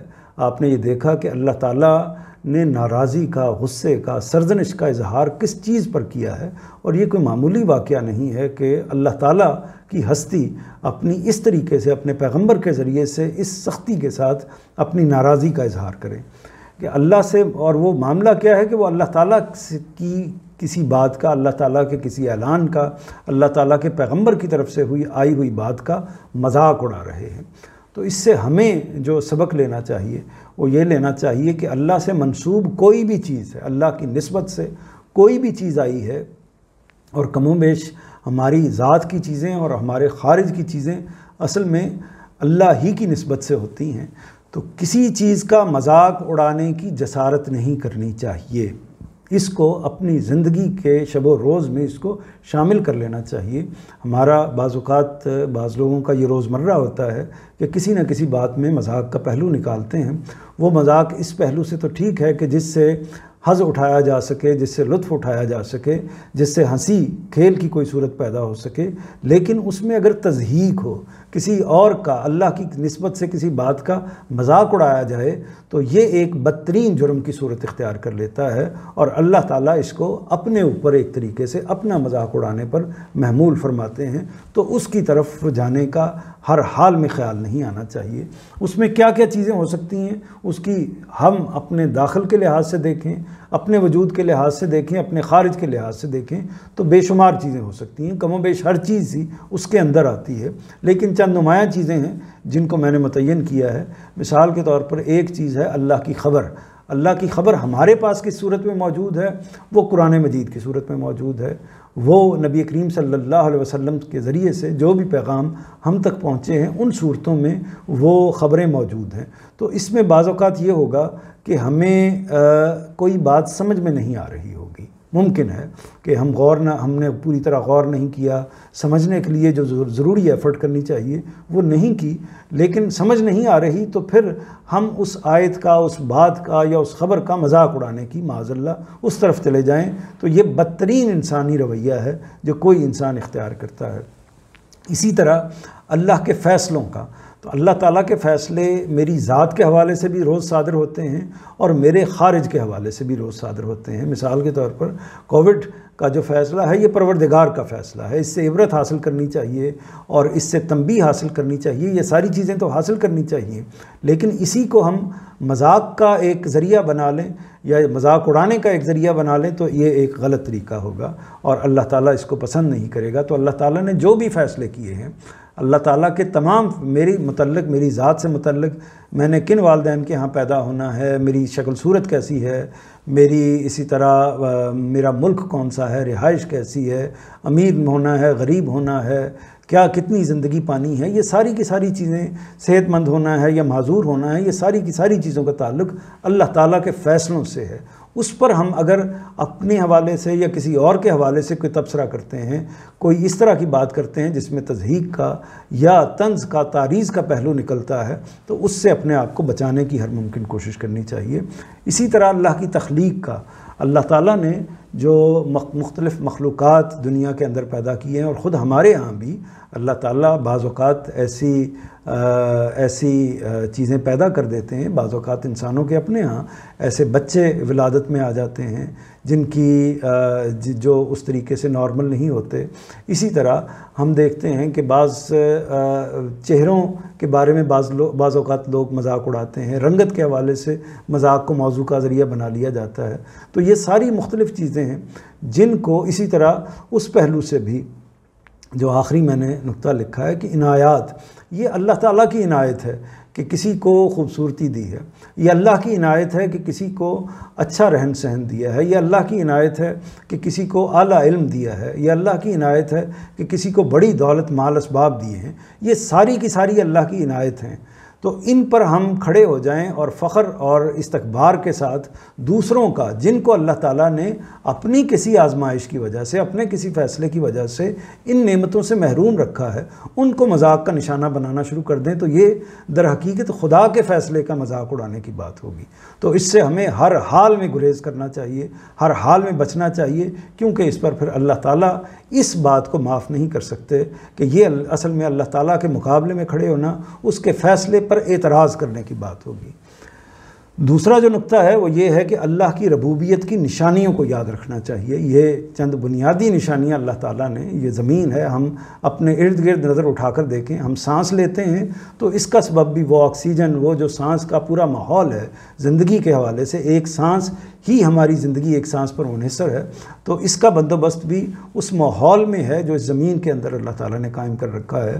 ہم کھاتے پیتے، سوتے جاگتے، اٹھتے بیٹھتے، جو کچھ بھی کرتے ہیں وہ اس کا تعلق کسی نہ کسی پہلو سے اس پروردگاری، اس ربوبیت سے ہے جو اللہ تعالیٰ کی طرف سے میسر ہے، اور اس کو ہر وقت ہر لمحہ اس سے مستفید ہوتے ہوئے یاد رکھنا چاہیے۔ اور آخری بات یہ کہ ربوبیت کے نتیجے کو بھی یاد رکھنا چاہیے۔ یہ آخری بات ہے لیکن سب سے اہم ہے کہ اگر اللہ تعالیٰ نے ہمیں زندگی دی ہے، بہت بڑی نعمت دی ہے، اگر اللہ تعالیٰ نے ہمیں اس زندگی کے اندر مختلف آسائشیں دی ہیں، مختلف سہولتیں دی ہیں، اور مختلف ذمہ داریاں دی ہیں اور مختلف کام کرنے کے مواقع دیے ہیں، اذہان دیے ہیں، علوم دیے ہیں، عقلیں دی ہیں، یہ ساری کی ساری جو چیزیں دی ہیں، تو اس کا نتیجہ ایک دن نکلنا ہے وہ یہ کہ فیصلے کا ایک دن مقرر ہے۔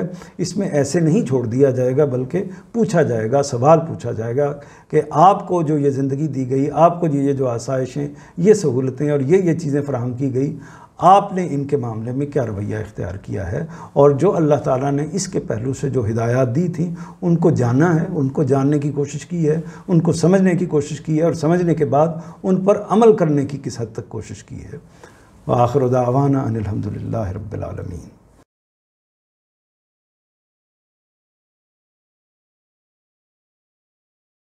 اعوذ باللہ من الشیطان الرجیم، بسم اللہ الرحمن الرحیم۔ مطالعہ البیان کا 7واں سیشن ہے۔ ہم سورہ نبا کا مطالعہ کر رہے ہیں۔ یہ 78 نمبر سورہ ہے قرآن مجید میں۔ آج ہم انشاءاللہ اس سورہ کو مکمل کریں گے اور 18 تا 40 آیات تک کا مطالعہ اور اس کی شرح و وضاحت، اس کو سمجھنے کی کوشش کریں گے۔ ہم استاد گرامی جناب جاوید احمد صاحب غامدی کی تفسیر البیان کا مطالعہ کر رہے ہیں۔ تو میں آغاز کرتا ہوں۔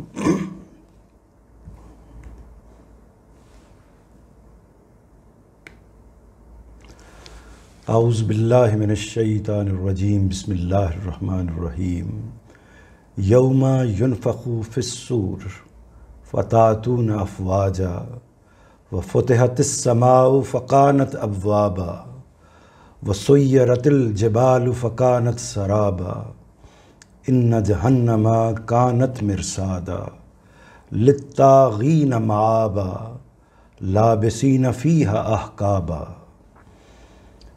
جس دن سور پھونکا جائے گا تو تم فوج در فوج چلے آؤ گے، اور آسمان کھول دیا جائے گا تو اس میں دروازے ہی دروازے ہو جائیں گے، اور پہاڑ چلائے جائیں گے تو وہ سراب بن کر رہ جائیں گے۔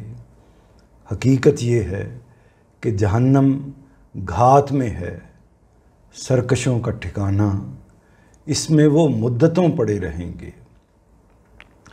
متن اور ترجمے کے مطالعے کے بعد، اس کی ریڈنگ کے بعد، اب کچھ مانوس الفاظ جو عربی زبان کے ہماری اردو زبان کے ساتھ مطابقت رکھتے ہیں، مانوسیت رکھتے ہیں، ان الفاظ کو ہم دیکھ لیتے ہیں۔ یوم کا لفظ، اس سے آپ واقف ہیں، دن کے معنی، اس سے پہلے بھی ہم اس کو ڈسکس کرتے رہے ہیں، سامنے لاتے رہے ہیں، لیکن بار بار اس کو، اس طرح کے الفاظ کو آپ کے سامنے لانے کا مقصد یہ ہوتا ہے کہ یہ احساس رہے کہ قرآن مجید کے بیشتر الفاظ وہ ہیں، متن کے بیشتر الفاظ وہ ہیں کہ جن سے آپ پہلے سے ہی کسی نہ کسی پہلو سے واقف ہوتے ہیں۔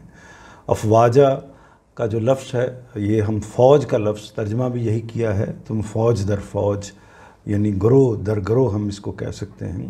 تو فوج کا لفظ اسی سے ہے، افواجہ، یہ فوج کی جمع ہے، افواج۔ اردو میں بھی ہم فوج کی جمع افواج ہی کہتے ہیں۔ فتحت، یہ اصل میں کھولنے کے معنوں میں استعمال ہوتا ہے، دروازہ کھلتا ہے تو فتح باب کہتے ہیں اس کو۔ اسی طرح جو فتح جب شکست کے مقابلے میں جو استعمال ہوتا ہے، اس میں بھی چونکہ فتح کے دروازے، قلعوں کے دروازے کھل جاتے ہیں، اس لیے اس کو بھی ہم فتح کہتے ہیں۔ سما، آسمان، اس سے آپ واقف ہیں۔ ابواب، یہ باب کی جمع ہے، اردو میں بھی ہم باب دروازے کے معنی میں استعمال کر لیتے ہیں۔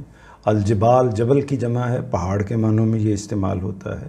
سراب ہماری زبان میں بھی استعمال ہوتا ہے، یعنی وہ ایلوژن یا وہ ایسی چیز جو حقیقت جس کی نہیں ہوتی، ہمیں بعض اوقات سڑک کے اوپر، بعض اوقات صحرا کے اندر، بعض اوقات کسی جنگل کے اندر جو ایک تصور ہوتا ہے جو حقیقت نہیں ہوتا، وہ نظر آتا ہے تو اس کو سراب کہتے ہیں۔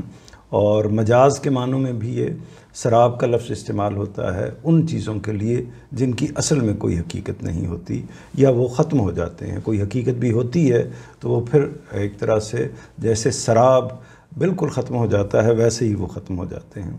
جہنم، اس لفظ سے آپ واقف ہیں۔ اسی طرح مشکل الفاظ کو دیکھ لیجئے، فوج در فوج، یعنی اصل میں جب ہم یہ اسلوب یا یہ ترکیب استعمال کرتے ہیں تو اس کا مطلب یہ ہوتا ہے کہ گروہ در گروہ، یعنی افواجہ کا مطلب یہ ہوگا کہ فوجوں کی فوجیں اس میں داخل ہوں گی، گروہ در گروہ، جماعتوں کی جماعتیں اس کے اندر داخل ہوں گی۔ سراب اصل میں جب اس کا مجازی مفہوم لیں گے تو یہ دھوکے کے معنوں میں ہوگا۔ گھات وہ جگہ ہوتی ہے جہاں شکار یا دشمن کے انتظار میں بیٹھا جاتا ہے، یعنی کوئی شکاری جب اپنے کسی دشمن کے انتظار میں یا شکار کے انتظار میں بیٹھتا ہے تو اس کو گھات کہتے ہیں۔ اسی طرح سرکش کا لفظ ہے وہ باغی اور نافرمان کے معنوں میں استعمال ہوتا ہے۔ تو یہ متن، ترجمہ اور کچھ مانوس الفاظ اور کچھ اردو کے مشکل الفاظ آپ کے سامنے آ گئے ہیں۔ اس کے بعد ہم آگے بڑھتے ہیں اور اس کے معنی کی طرف جاتے ہیں۔ معنی سے پہلے چونکہ معنی کو اکٹھا کر دیا ہے تو یہ دوسرا حصہ بھی میں نے شامل کر لیا ہے، کیونکہ معنی کی پھر اکٹھی ہی تفہیم اور بہت محدود ہے اس میں تفسیر کا معاملہ، اس لیے ہم اس کو دو حصوں کو اکٹھا کر کے پڑھ کے اس کے بعد معنی کی طرف جائیں گے۔ لا یذوقون فیہا بردم ولا شرابا الا حمیما وغساقا جزاء وفاقا انہم کانوا لا یرجون حسابا وکذبوا بآیاتنا کذابا وکل شیء احصیناہ کتابا فذوقوا فلن نزیدکم الا عذابا۔ نہ اس میں ٹھنڈک کا مزہ چکھیں گے، نہ پینے کی کسی چیز کا، گرم پانی اور بہتی پیپ کے سوا، ان کے عمل کے مطابق ان کا بدلہ۔ وہ کسی حساب کی توقع نہ رکھتے تھے اور ہماری آیتوں کو انہوں نے بے دریغ جھٹلا دیا تھا، اور ادھر ان کی ہر چیز ہم نے لکھ کر گن رکھی تھی، اس لیے اب چکھو کہ ہم تمہارے لیے عذاب ہی بڑھائیں گے۔ متن اور ترجمے کے مانوس اور مشکل الفاظ دیکھ لیجئے۔ یذوقون، ذاقہ یذوقو، یہ اصل میں ذائقے کا لفظ جو ہماری اپنی زبان میں استعمال ہوتا ہے یہ اسی سے ہے۔ شرابہ، پینے، مشروب کے معنی میں، پینے کے معنی میں، اور اسی طرح شراب کے معنی میں یہ ہماری زبان میں بھی استعمال ہوتا ہے۔ شراب اصل میں مشروب کو کہتے ہیں۔ مشروب بذات خود عربی زبان کا لفظ ہے۔ جزا، اس سے آپ واقف ہیں، یعنی کسی کام کا بدلہ، اس کی جزا یا اس کا نتیجہ۔ حساب، اس سے آپ واقف ہیں، یعنی کسی بھی معاملے کا ایک جو حساب ہوتا ہے یا اس کے بارے میں جو بھی تحقیق ہوتی ہے۔ کتاب، اس سے آپ واقف ہیں۔ عذاب، اس سے آپ واقف ہیں۔ تو یہ وہ الفاظ ہیں جو آپ کو اندازہ ہو گیا کہ کئی الفاظ اس حصے میں بھی اور اس سے پہلے والے حصے میں بھی آپ کے سامنے آئے ہیں کہ جن الفاظ کو آپ پہلے سے جان رہے ہیں۔ مشکل الفاظ میں میرا نہیں خیال کہ کوئی ایسی مشکل چیز ہے۔ بے دریغ عام طور پر ہم اس کے لیے استعمال کرتے ہیں کہ بے دریغ، بے سوچے سمجھے کسی چیز کی پرواہ کیے بغیر کوئی اقدام کر دینا یا معاملہ ہو جانا۔ تو یعنی انہوں نے بے دریغ جھٹلا دیا تھا، یعنی کوئی سوچے سمجھے بغیر، ایک طرح سے آنکھیں بند کر کے کسی چیز کی پرواہ کیے بغیر، نتیجے کی پرواہ کیے بغیر انہوں نے جھٹلا دیا تھا۔ اب اس کے معنی کی طرف آتے ہیں۔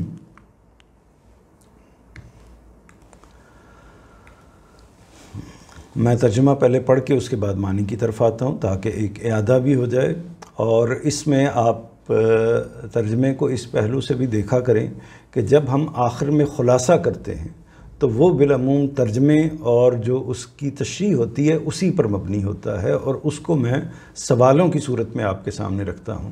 سوالوں کی صورت میں رکھنے کا فائدہ یہ ہوتا ہے کہ آپ ذہن پر زور دیں اور جو تھوڑی دیر پہلے پڑھی ہوئی چیز ہے وہ آپ کے سامنے ذہن میں تازہ ہو جائے۔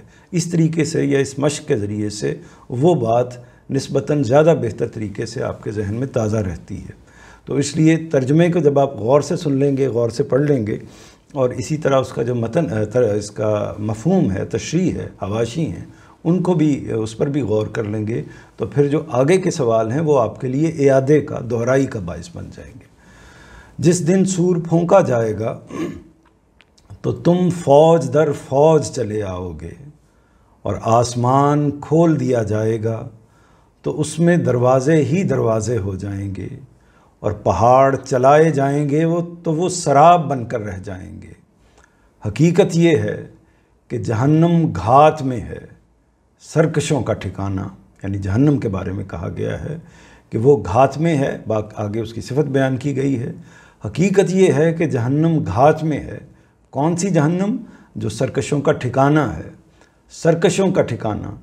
اس میں وہ مدتوں پڑے رہیں گے، یعنی وہ جو سرکش ہیں وہ اس جہنم کے اندر مدتوں پڑے رہیں گے، نہ اس میں ٹھنڈک کا مزہ چکھیں گے، نہ پینے کی کسی چیز کا، یعنی جو مشروب، جو شراب، جو ان کو دنیا میں ملتی رہی ہیں یہ نعمتیں اللہ کی طرف سے، شراب کو اس خاص معنوں میں نہ لیجیے گا، تو اس میں نہ وہ اس پینے کی کسی مشروب کا مزہ چکھیں گے اور نہ ان کو ٹھنڈک میسر ہوگی۔ اور میسر کیا ہوگا؟ گرم پانی اور بہتی پیپ کے سوا، یعنی جو کچھ ان کو میسر ہوگا وہ گرم پانی پینے کے لیے جو کچھ بھی میسر ہوگا وہ گرم پانی ہوگا یا بہتی پیپ ہوگا۔ اس سے تصور کیا جا سکتا ہے کہ ایک ایسی زندگی جس کے اندر گرم پانی یعنی ٹھنڈا پانی ان کو میسر نہیں ہوگا، اور اسی طرح کھولتا ہوا پانی ان کو پینے کے لیے میسر ہوگا، جو ظاہر ہے کہ پینا ممکن نہیں ہوتا۔ اور اسی طرح بہتی ہوئی پیپ، یعنی وہ پیپ جو زخموں سے رس کر انسان کے بدن سے الگ ہوتی ہے، تو وہ چیز جس کو انسان دیکھنا بھی گوارا نہیں کرتا، تو وہ چیز ان کے لیے پینے کے لیے ان کے اپنے زخموں ہی کا وہ دھون ہوگا، ان کے اپنے زخموں ہی کی وہ پیپ ہوگی جو ارد گرد موجود ہوگی، اور وہی ان کے لیے میسر ہوگی پینے کے لیے۔ اس سے تصور کیا جا سکتا ہے، یہ ظاہر ہے کہ کچھ ایسی نشانیاں یا ایسی مثالیں ہیں جو جن کا ہم تصور کر سکتے ہیں۔ بے شمار ایسی چیزیں یقیناً ہوں گی کہ جن کو ہم اب نہیں جانتے، لیکن قرآن مجید میں اللہ تعالیٰ نے انہی چیزوں کی طرف اشارہ کیا ہے کہ جن کو کسی نہ کسی پہلو سے جن کا ہم کچھ نہ کچھ اندازہ کر سکتے ہیں، یا ان کی شدت کا ایک احساس ہمیں ہو سکتا ہے۔ ان کے عمل کے مطابق ان کا بدلہ، یہ اصل میں کیا چیز ہے؟ یہ ان کے عمل کا بدلہ ہے، یعنی جو کچھ بھی یہ ان کو جہنم کے ٹھکانہ ملا ہے، اور اس کے اندر یہ جو کچھ بھی ملا ہے کہ وہ ٹھنڈک بھی نہیں ہوگی اور پینے کی کوئی چیز نہیں ہوگی، اگر کچھ ہوگا تو کھولتا ہوا پانی اور بہتی پیپ ہوگی۔ یہ کس چیز کا صلہ ہے؟ یہ ان کے عمل کا صلہ ہے۔ یہاں جو ہم نے پچھلے سیشن میں بھی غالباً بات کی تھی، یہاں جس چیز کو ملحوظ رکھنا چاہیے وہ قرآن مجید نے بالعموم جو لفظ استعمال کیا ہے وہ عمل ہی استعمال کیا ہے، کیونکہ ایمان یا نظریات یا تصورات وہ اپنی جگہ پر موجود ہوتے ہیں، وہ بعض اوقات درست بھی ہوتے ہیں، انسان درست نظریات رکھتا ہوتا ہے، لیکن اصل میں اگر وہ نظریات عمل کے اندر نہیں ڈھلتے تو اصل میں خدا کے نزدیک ان نظریات کی کوئی حقیقت نہیں ہے، وہ اللہ تعالیٰ کے لیے قابل قبول نہیں ہوں گے اگر وہ عمل میں نہیں ڈھلتے، یا عمل ان نظریات کے برعکس ہوتا ہے۔ ایک شخص جو ہے وہ توحید کا دعویٰ کرتا ہے اور اللہ پر ایمان کا اس پہلو سے اظہار کرتا ہے کہ اللہ یکتا ہے، اللہ تنہا ہے، لیکن ساتھ ساتھ ہی وہ قبروں کے آگے جا کے سجدہ ریز بھی ہوتا ہے، تو اس کا مطلب یہ ہے کہ اس کا نظریہ اور اس کا عمل جو ہے وہ آپس میں مطابقت نہیں رکھتا۔ جب مطابقت نہیں رکھتا تو اللہ تعالیٰ کس بیس پر فیصلہ کریں گے؟ اللہ تعالیٰ اس نظریے کی بنیاد پر فیصلہ نہیں کریں گے، بلکہ اللہ تعالیٰ اس عمل کی بنیاد پر فیصلہ کریں گے۔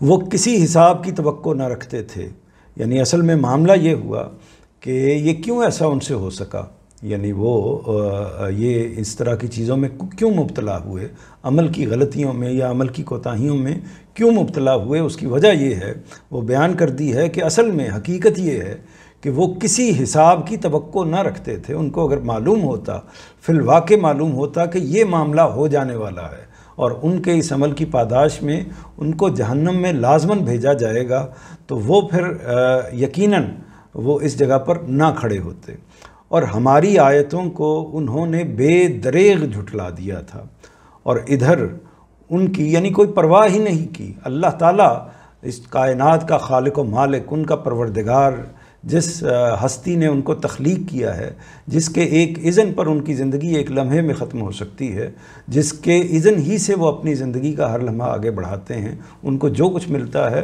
اسی کے سبب سے، اسی کے حکم سے، اسی کی اجازت سے ملتا ہے، تو یہ صورتحال اگر ہے اور اس کی طرف سے کوئی حکم آتا ہے، کوئی فرمان آتا ہے، کوئی بات آتی ہے، کوئی آیت آتی ہے، اس کا پیغمبر کوئی پیغام لے کے آتا ہے، تو وہ اس پر غور کرنا بھی گوارا نہیں کرتے، اس کو 1 منٹ کے لیے رک کر اس کو سمجھنا، اس کو دیکھنا، اس کو بھی گوارا نہیں کرتے، بلکہ بے دریغ جھٹلا دیتے ہیں۔ اور ادھر ان کی ہر چیز ہم نے لکھ کر گن رکھی تھی، اور معاملہ یہ تھا کہ وہ ادھر سے تو وہ معاملہ یہ کر رہے تھے، لیکن ہماری طرف کی صورتحال یہ ہے کہ وہ تو بے دریغ یہ کام کر رہے تھے، یعنی غور ہی نہیں کر رہے تھے، جبکہ ہماری طرف معاملہ یہ تھا کہ ہم نے ایک ایک چیز کو، ان کے ایک ایک خیال کو، ان کے ایک ایک عمل کو، ان کے ایک ایک حرکت کو ہم نے گن کر لکھ کر رکھا ہوا ہے۔ اس لیے اب چکھو کہ ہم تمہارے لیے عذاب ہی بڑھائیں گے۔ تو اب چونکہ ہم نے گن کر رکھا ہوا ہے، وہ پورے کا پورا حساب اب ہمارے پاس بھی ہے اور تمہارے سامنے کیے دیتے ہیں، اس لیے اب چکھو کہ ہم تمہارے لیے عذاب ہی بڑھائیں گے۔ اب میں حاشیے کی طرف آتا ہوں، حواشی کی طرف آتا ہوں، اور ان حواشی کے بارے میں آپ جانتے ہیں کہ یہ اوپر متن آ گیا اور اس کے بعد ترجمہ آ گیا، اور اس کے نیچے جو لائن کے نیچے لکھے ہوئے ہیں یہ حواشی ہیں۔ حواشی اصل میں حاشیے کی جمع ہوتی ہے، جس کو ہم انگریزی میں فٹ نوٹس کہتے ہیں، اور یہ اوپر والی جہاں وہ نوٹ لگا ہوا ہے، جو نمبر لگا ہوا ہے، اس کے بارے میں اس حصے کی، اسی بات کی وضاحت ہوتی ہے۔ یہ ایسا نہیں ہوتا کہ پوری کے پورا جو متن آپ نے اوپر جس کو پڑھ رہے ہیں، چونکہ وہ آپ سے آپ واضح ہوتا ہے، اس کو استاذ اس کی ایک ایک جز کی چونکہ وہ ترجمے میں خود واضح ہو جاتا ہے، تو اس کی اس طریقے سے اضافی تفصیل نہیں کرتے، بلکہ صرف اسی بات کی وضاحت کرنے کی کوشش کرتے ہیں کہ جو ان کے خیال میں کچھ جس کے سمجھانے کی ضرورت ہے، یا پوری طرح عام لوگوں کو اس طریقے سے واضح نہیں ہوتی۔ تو اس میں مدتوں پڑے رہیں گے۔ اب یہ دیکھیے کہ یہ ایک نوٹ ہے استاذ کا، اس کو آپ دیکھیں گے کہ اصل میں لفظ احقاب استعمال ہوا ہے، اس کے معنی کرنوں کے ہیں۔ یہ میں نے بریکٹ میں اپنی طرف سے لکھ دیا ہے، کرنوں کہتے ہیں، مدت کو کرن کہتے ہیں، مدت کو صدی کو۔ تو یہ ایک جو بڑا ٹائم پیریڈ ہوتا ہے، اس کے لیے کرن کا لفظ استعمال ہوتا ہے۔ قرآن میں اس کی وضاحت خالدین فیہا ابدا کے الفاظ میں کی گئی ہے۔ زبان کا قاعدہ ہے کہ مجمل کو مفصل کی روشنی میں سمجھتے ہیں، یہاں بھی ضروری ہے کہ اسے خالدین فیہا ابدا کی روشنی میں سمجھا جائے۔ پھر یہ بات بھی ملحوظ رہے کہ آیت میں یہ سرکشوں کا انجام بیان ہوا ہے، اور ان کے بارے میں قرآن میں تصریح ہے کہ ہمیشہ جہنم میں رہیں گے، انہیں وہاں سے نکلنا نصیب نہ ہوگا۔ تو یہ وضاحت کیوں کی گئی، اس بات کو سمجھ لیجئے۔ یہ وضاحت اس لیے کی گئی کہ اوپر جو جملہ آیا ہے اس میں لفظ احقاب استعمال ہوا ہے، اور احقاب کے معنی مدتوں کے ہیں۔ تو یہ سوال پیدا ہو سکتا ہے لوگوں کے ذہنوں میں کہ قرآن مجید میں بے شمار مقامات پر جہنمیوں کے حوالے سے لکھا ہے کہ وہ اس کے اندر ہمیشہ ہمیشہ کے لیے رہیں گے، جبکہ یہاں جو لفظ استعمال ہوا ہے وہ کرن کا لفظ استعمال ہوا ہے، جس کا معنی ہے کہ صدیوں رہیں گے، جس سے ایک تحدید کا خیال پیدا ہوتا ہے۔ یہ سوال پیدا ہوتا ہے کہ شاید ایک محدود زمانہ ہوگا جس میں رہیں گے اور اس کے بعد جہنم کو ختم کر دیا جائے گا، یہ ایک تصور پیدا ہوتا ہے۔ تو اس کی وضاحت کی ہے، یعنی یہ سوال پیدا ہوا یا خیال پیدا ہوا، تصور پیدا ہوا، اس کی وضاحت کی ہے استاذ گرامی نے۔ اور وضاحت کرتے ہوئے جو اصول بتایا ہے، ہر چیز کا، ہر زبان کا، ہر قاعدے کا، ہر کتاب کا ایک اصول ہوتا ہے، اور ہر قانون کی بھی جو کتاب ہوتی ہے اس کا بھی ایک اصول ہوتا ہے جو اسٹیبلش اصول ہے۔ وہ اصول یہ ہے کہ ہمیشہ مجمل کو مفصل کی روشنی میں سمجھتے ہیں، یعنی مجمل کس کو کہتے ہیں؟ وہ بات جو اجمالاً بیان ہوئی ہو، جو قدرے مختصر طریقے سے بیان کی گئی ہو، تو اس بات کو کس کی روشنی میں سمجھا جائے گا؟ اپنے خیال کی روشنی میں نہیں سمجھا جائے گا، بلکہ اسی کتاب کے اندر جو تفصیل سے بات بیان کی گئی ہے، مفصل بات بیان کی گئی ہے، اس کی روشنی میں سمجھا جائے گا۔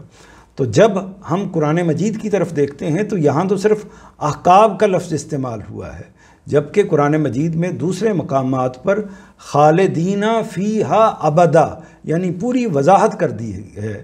خالدین کا مطلب ہے ہمیشہ ہمیشہ، فیہا کا مطلب ہے کہ اس کے اندر، اور ابدا کا مطلب یہ بھی ہے، یعنی یہ اس پر مزید تاکید ہو گئی ہے کہ ابدی طور پر جب تک یہ موجود ہے جو بھی اللہ تعالیٰ کا نظام ہے، ابدی طور پر وہ اس کے اندر موجود رہیں گے۔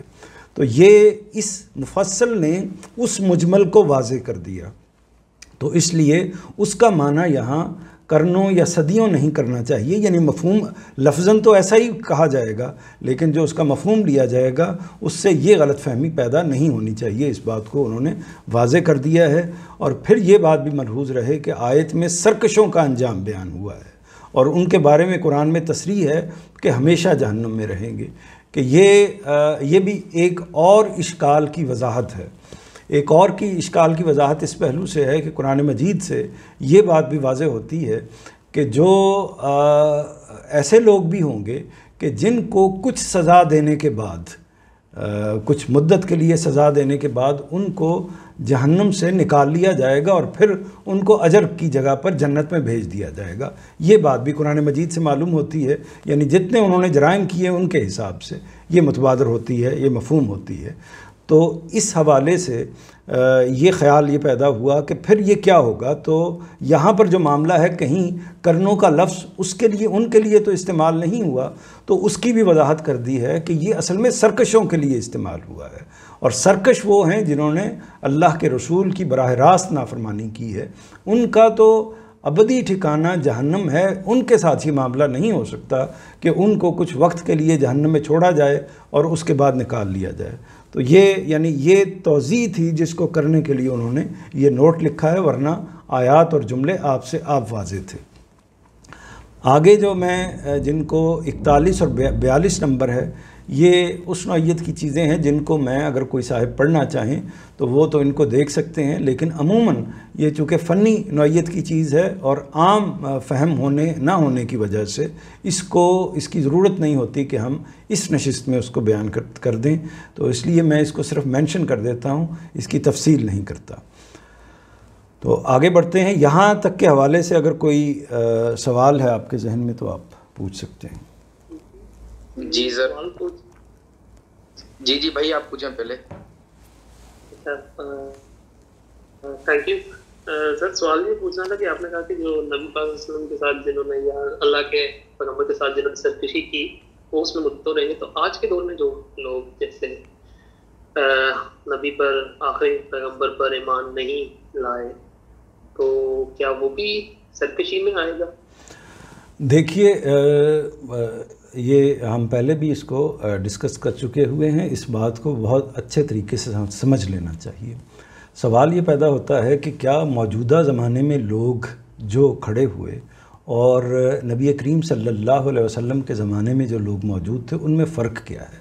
ان میں ایک فرق ہے، ان میں فرق جو ہے وہ یہ ہے کہ جب اللہ کا رسول کسی انسانوں کے گروہ کے سامنے آتا ہے تو وہ اصل میں بات کو اس طریقے سے سمجھا دیتا ہے اپنی شخصیت سے، اپنے وجود سے، یعنی مثال کے طور پر اس کو ایسے سمجھیے کہ جو رسول اللہ صلی اللہ علیہ وسلم کی شخصیت ہے کہ جن کے بارے میں کوئی اشکال، کوئی سوال، کوئی اعتراض ان کے کردار پر، ان کی صداقت پر، ان کے سچ بولنے پر، پوری ان کی جو قوم ہے اس میں ایک بچہ بھی اس سے اختلاف کی جگہ پر نہیں کھڑا ہوا تھا۔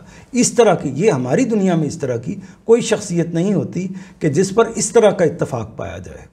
تو یہ ایسا نہیں تھا کہ یہ ان کی اپنی شخصیت کا کردار تھا جو نبوت ملنے سے پہلے ان کے پاس جو شخصیت موجود تھی۔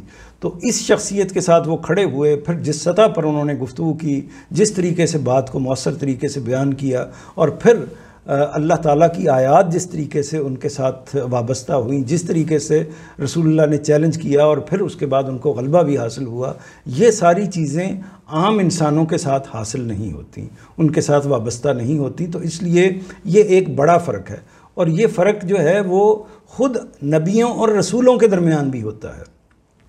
رسول اپنی شخصیت میں نبی سے اس پہلو سے مختلف ہوتا ہے کہ وہ شخصیت تو دونوں کی ایک ہی جیسی ہوتی ہے، الہام بھی دونوں کو ایک ہی طریقے سے ہوتا ہے، لیکن فرق یہ ہوتا ہے کہ ان کے مخاطبین پر اس طریقے سے اتمام حجت نہیں ہوتا، یعنی سزا نافذ نہیں ہوتی اس دنیا کے اندر۔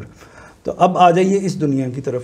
اس دنیا کے اندر جو اصل میں مسئلہ کیا ہوا ہے؟ مسئلہ یہ ہے کہ انسان تو اسی طرح کے ہوتے ہیں جیسے اس دنیا کے اندر انسان موجود تھے، انسانوں میں کوئی فرق نہیں ہے، یعنی یہاں بھی ماننے والے موجود ہیں، آج کے زمانے میں بھی، پرانے زمانے میں بھی ماننے والے موجود تھے، آج بھی بدترین سرکش ہیں، اس زمانے میں بھی بدترین سرکش تھے، تو انسانوں کے حوالے سے کوئی فرق نہیں ہے، فرق ہے اللہ کے رسول کی بعثت کے حوالے سے۔ تو اب اللہ کا رسول چونکہ موجود نہیں ہے، اس لیے اتمام حجت ہوگا نہیں، یہ ہم نہیں کہہ سکتے، ہم نہیں اس کے بارے میں کہہ سکتے، البتہ خدا جانتا ہے، پروردگار جانتا ہے کہ فلاں انسان جو ہے اس پر اللہ تعالیٰ نے اپنے ذریعے سے، اپنے براہ راست طریقوں سے اللہ تعالیٰ نے جو اس کو علم دیا، جو اس کو فہم دیا، جو اس کے ارد گرد میں ماحول پیدا کیا، اس سے اس کے نزدیک، اللہ کے نزدیک اتمام حجت ہو چکا ہے یا نہیں ہو چکا، یہ میں یا آپ فیصلہ نہیں کر سکتے، جبکہ رسول کی صورت میں اللہ تعالیٰ کا پیغمبر اللہ تعالیٰ کی طرف سے حکم آنے کے بعد اسی دنیا کے اندر فیصلہ کر دیتا ہے۔ تو ہم چونکہ یہ فیصلہ نہیں کر سکتے، اس لیے ہم کوئی سٹیٹمنٹ نہیں دے سکتے کہ یہ اسی طرح کا سرکش ہے جس طرح کا سرکش اللہ کے رسول کا سرکش تھا۔ ممکن ہے کہ یہ اس سے بھی بدتر ہو کوئی، یعنی یہ ہو سکتا ہے کہ اس سے بھی کوئی بدتر شخص ہو، لیکن ہم یہ کہہ نہیں سکتے، یہ خیال کر سکتے ہیں کہ یہ سرکش لوگ ہیں، لیکن جب یہ خیال، تو اس کا فیصلہ اللہ تعالیٰ کرے گا قیامت میں۔ اصل میں انہی لوگوں کا فیصلہ ہوگا، کیونکہ ان لوگوں کا فیصلہ تو پہلے سے ہو چکا ہوا ہے، انہی لوگوں کا فیصلہ ہوگا، اور جب فیصلہ ہوگا تو اس کے بعد ہو سکتا ہے کہ ان میں سے بے شمار لوگ جو ہیں وہ جائیں انہی کے ساتھ، انہی سرکشوں کے ساتھ ہمیشہ ہمیشہ کی جنت کا حصہ بن جائیں۔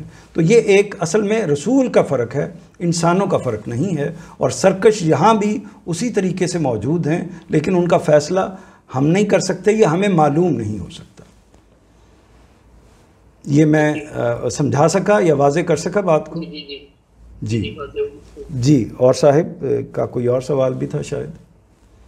سر یہ اوپر آیت میں بیان کیا گیا ہے کہ ان کے عمل کے مطابق ان کا بدلہ، تو سر جن کا عمل ان آیات کے مطابق نہیں ہوگا تو کیا وہ آیتوں کو جھٹلانے والے کہلائیں گے؟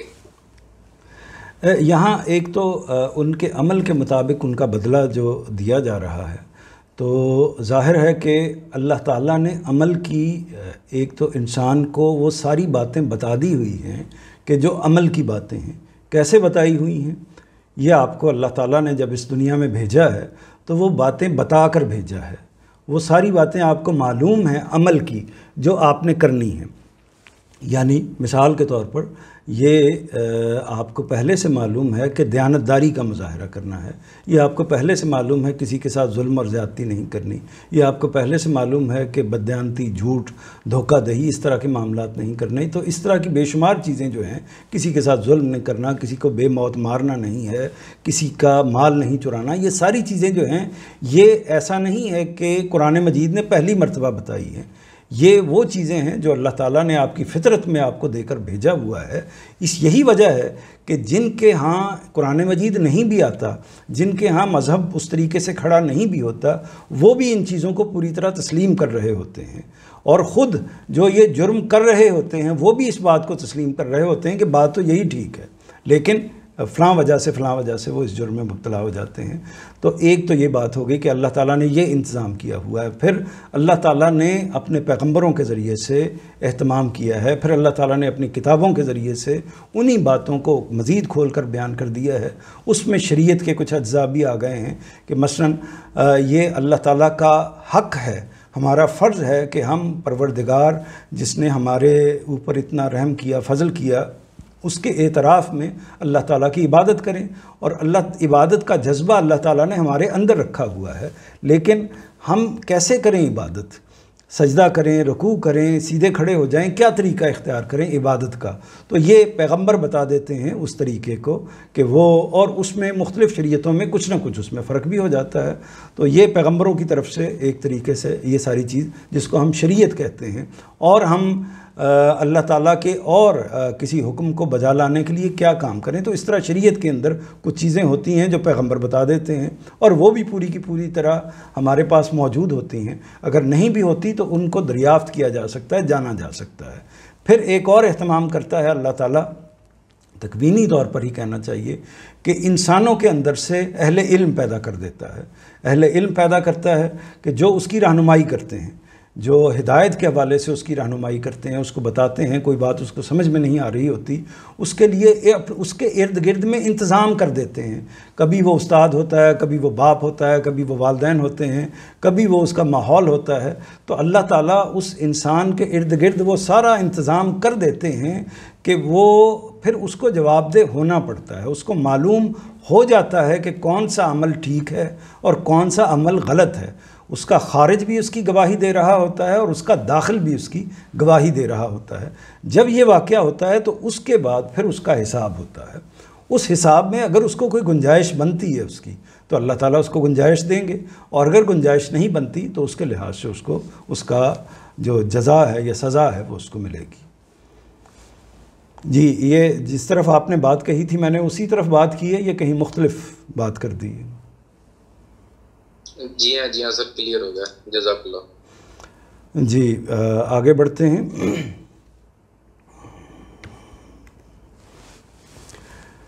ان للمتقین مفازا حدائق وعنابا وقوائق اترابا وقاسا دہاقا لا یسمعون فیہا لغوا ولا کذابا جزاء من ربک عطاء حسابا. خدا سے ڈرنے والوں کے لیے البتہ اس دن بڑی فیروز مندی ہے، رہنے کے لیے باغ اور کھانے کے لیے انگور اور دل بہلانے کے لیے اٹھتی جوانیوں والی ہم سنیں اور ان کی صحبت میں پینے کے لیے چھلکتے جام. وہاں وہ کوئی بیہودہ بات اور کوئی بہتان نہ سنیں گے. یہ تیرے پروردگار کی طرف سے بدلہ ہوگا، اس کی عنایت بالکل ان کے عمل کے حساب سے. اب الفاظ دیکھ لیجئے اور مانوس الفاظ اور مشکل الفاظ دیکھ لیجئے. متقین، اس میں تقوی کے لفظ سے آپ واقف ہیں. متقی کے لفظ کو بھی ہم استعمال کرتے ہیں. لغو، یہ بھی ہماری اردو زبان میں استعمال ہوتا ہے، بیہودہ، بیکار، فضول بات کے لیے ہم کہتے ہیں کیا لغو بات کی ہے آپ نے. کذاب، تکذیب سے جھوٹ کے مفہوم میں یہ کذب کا لفظ ہم استعمال کر لیتے ہیں. جزا ابھی ہم نے اس سے پہلے دیکھا ہے. عطا، کہ اللہ نے اس کو بیٹا عطا فرمایا ہے اس طرح، یا فلاں نعمت عطا فرمائی ہے، تو عطا کا لفظ جو ہے وہ ہماری زبان میں بھی استعمال ہوتا ہے. حساب، یہ ہم اس سے پہلے دیکھ چکے ہیں. فیروز مندی کہتے ہیں خوش نصیبی کو. تو اسی طرح ہم سن کہتے ہیں، سن کہتے ہیں یعنی جو عمر کے لیے یہ لفظ استعمال ہوتا ہے. تو ہم سن، ہم عمر، ساتھی، اس کے لیے یہ لفظ استعمال ہوتا ہے. بہتان، یہ ہماری زبان میں الزام کے مفہوم میں یا کسی کے بارے میں کوئی غلط بات کہی جائے جو اصل میں جس کا وہ متحمل نہ ہو یا جس کا وہ حامل نہ ہو، ایک ایسی بات کسی کے بارے میں کہنا، اس کو الزام یا بہتان کہا جاتا ہے جو اصل میں ثابت نہیں ہوتا. اسی لیے جب کوئی جرم کسی کے اوپر ثابت نہ ہو تو ہم اس کو کہتے ہیں ملزم، یعنی جس پر الزام لگا ہے، ابھی الزام ثابت نہیں ہوا. اور جب وہ اس پر الزام ثابت ہو جاتا ہے تو ہم اس کو کہتے ہیں مجرم، یعنی اس پر جرم اسٹیبلش ہو گیا ہے. تو اس کا ترجمہ اور مفہوم ہم دیکھتے ہیں. خدا سے ڈرنے والوں کے لیے البتہ اس دن بڑی فیروز مندی ہے، رہنے کے لیے باغ. اب یہ مقابل میں، یعنی پہلے جو سرکش لوگ ہیں ان کے بارے میں بیان کیا ہے.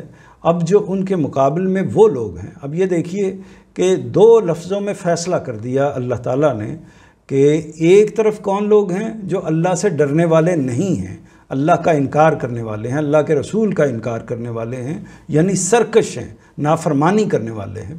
تو دوسرا ہے خدا سے ڈرنے والے، یعنی خدا سے نہ ڈرنے والے اور خدا سے ڈرنے والے. خدا سے ڈرنے والوں کے لیے البتہ اس دن بڑی فیروز مندی ہے، رہنے کے لیے باغ اور کھانے کے لیے انگور. یہ بریکٹ دیکھیے، یہ اصل میں جملہ اگر لفظاً دیکھا جائے تو ایسے ہوگا باغ اور انگور.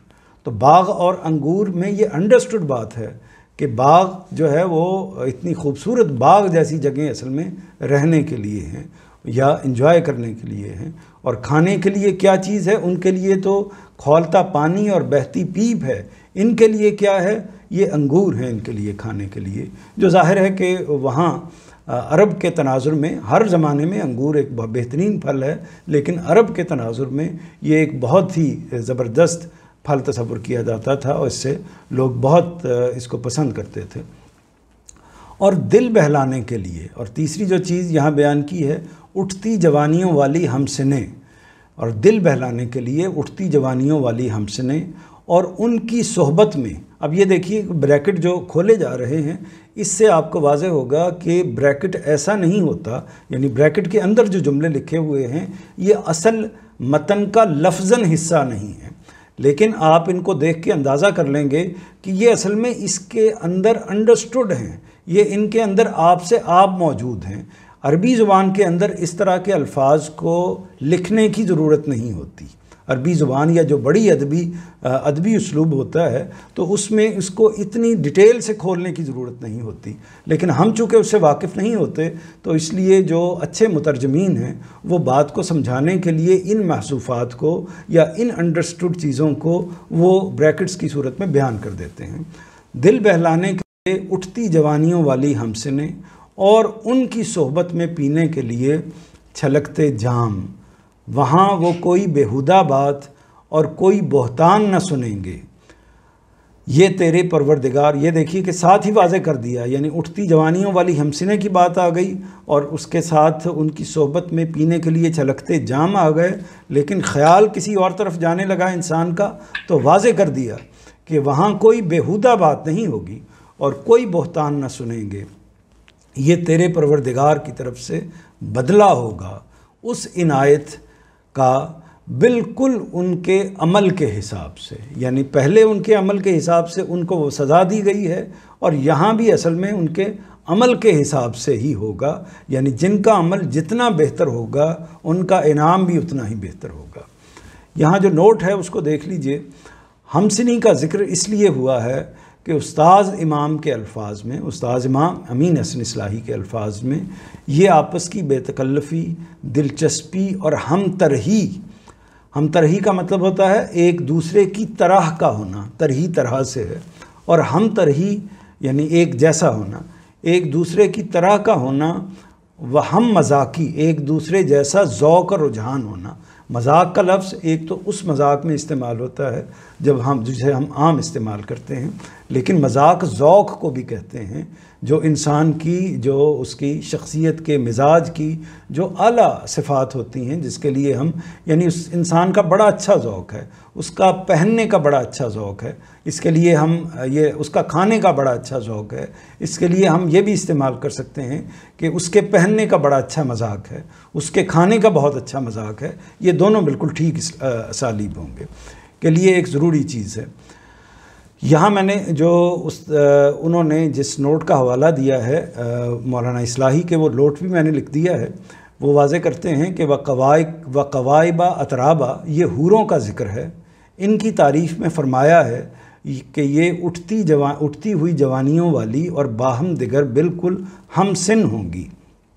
ہم سنی آپس کی بے تکلفی، دلچسپی اور ہم ترہی، ہم مذاقی کے لیے ضروری چیز ہے۔ مطلب یہ ہے کہ ہم خود بھی اس بات کو محسوس کرتے ہیں کہ جو ہم جھولی ہوتے ہیں، یعنی جو ایک ہی جگہ پر پلے بڑے، ایک ہی عمر کے بچے ہوتے ہیں یا اس سے بڑے نوجوان ہوتے ہیں یا اس سے بڑی عمر کے لوگ ہوتے ہیں، تو ہر عمر میں ہم سن ہونا ایک رفاقت کو زیادہ قربت اس کے اندر پیدا کرتا ہے، اور اس میں چونکہ مزاج، طبیعتیں، ساری چیزیں ایک ہی جیسی ہوتی ہیں اطراف میں، تو اس لیے انسان اپنے ہم جھولیوں میں، ہم سنوں میں، اپنے ہم عمر لوگوں میں رہنے کو زیادہ پسند کرتا ہے، زیادہ انجوائے کرتا ہے، زیادہ تفریح محسوس کرتا ہے۔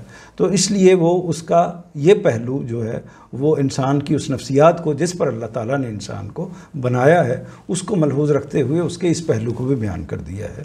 اس میں اگر کوئی سوال ہے تو آپ پوچھ سکتے ہیں۔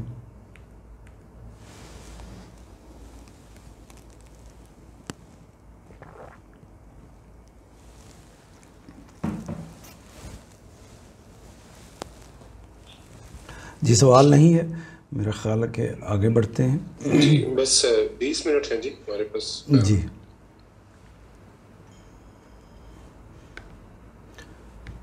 یا ایک دو سوال میں زبردستی یا میں توضیح کر سکتا تھا ان کی، لیکن میں نے ٹائم دیکھتے ہوئے ہی اس کو وہ کیا ہے. یہ تھوڑا سا مسئلہ ہے اس کے اندر، پتہ نہیں آپ کو نظر آتی ہے کہ نہیں.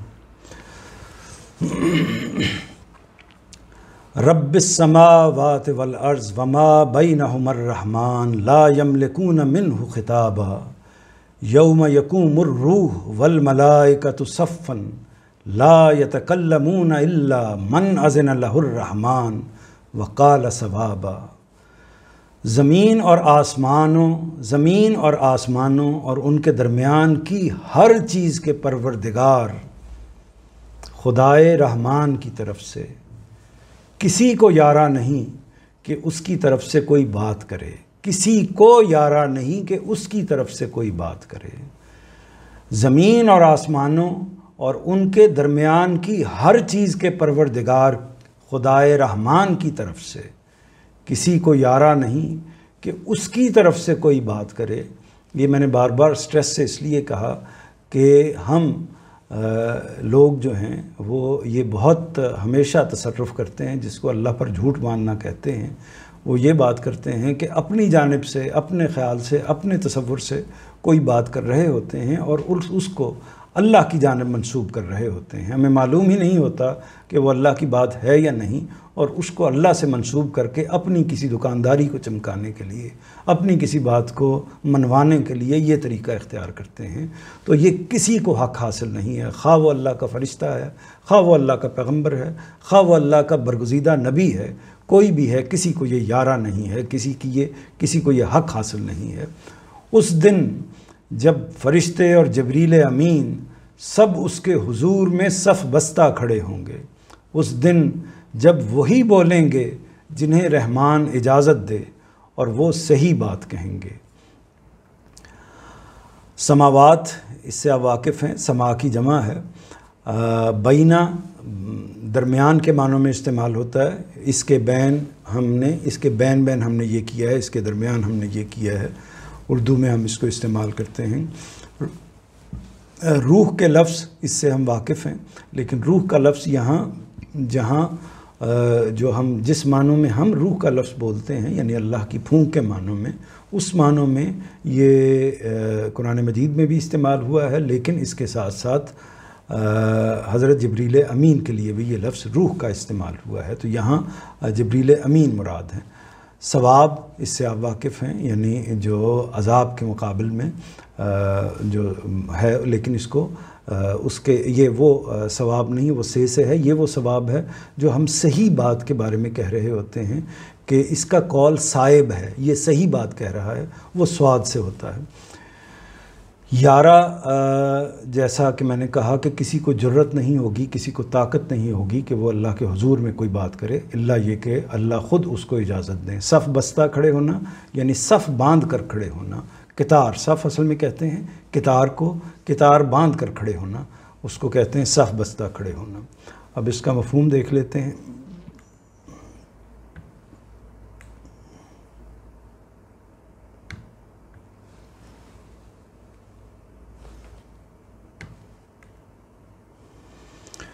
جی ابھی ایک حصہ اور ہے.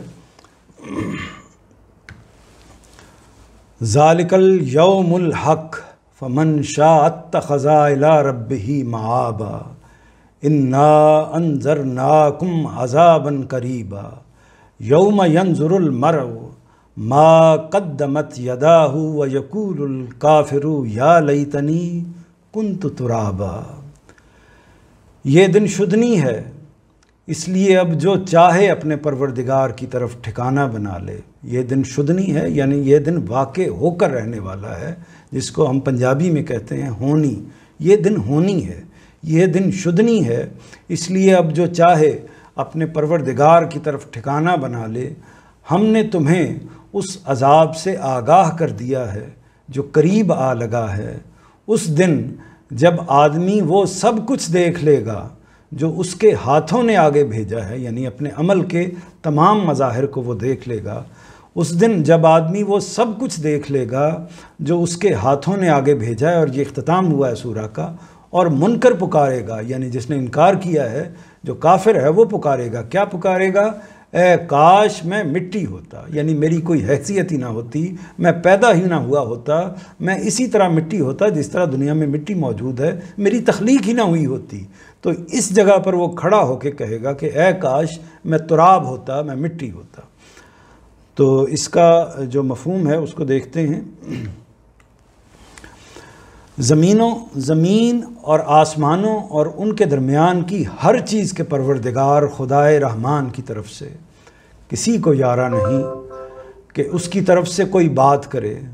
اس دن جب فرشتے اور جبریل امین سب اس کے حضور میں صف بستہ کھڑے ہوں گے، اس دن جب وہی بولیں گے، یعنی یہ آپ اس دن کا منظر دیکھیے کہ فرشتے اور جبریل امین سب اس کے حضور میں صف بستہ کھڑے ہوں گے، یعنی پیغمبر بھی کھڑے ہوں گے۔ جب فرشتے کھڑے ہوں گے، جبریل امین کھڑے ہوں گے، تو بڑی بڑی جو ہستیاں ہیں وہ اللہ کے حضور میں صف بستہ ہاتھ باندھے ہوئے کھڑے ہوں گے اس کے دربار میں۔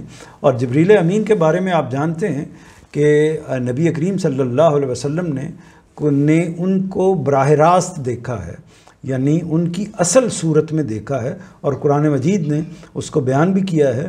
اور ان کی جو اصل صورت ہے، جب نبی کریم صلی اللہ علیہ وسلم نے دیکھا تو وہ ایسی تھی کہ گویا کہ زمین سے لے کر آسمان تک تا حد نگاہ ان کا وجود جو ہے، ان کا جسم جو ہے وہ اس تک پھیلا ہوا تھا۔ اور وہ ہستی کون ہے؟ کہ وہ ہستی وہ ہے جس میں اب موجودہ زمانے میں ہم یہ جانتے ہیں کہ سائنس کتنی ترقی کر کے خلا کے اسی ہماری موجودہ کائنات کے، بلکہ ہمارے سورج تو بہت دور کی چیز ہے، اس خلا کے ایک محدود حصے تک ہی پہنچ سکی ہے، لیکن بڑے راکٹ اور اس طرح کی چیزیں بنا کے۔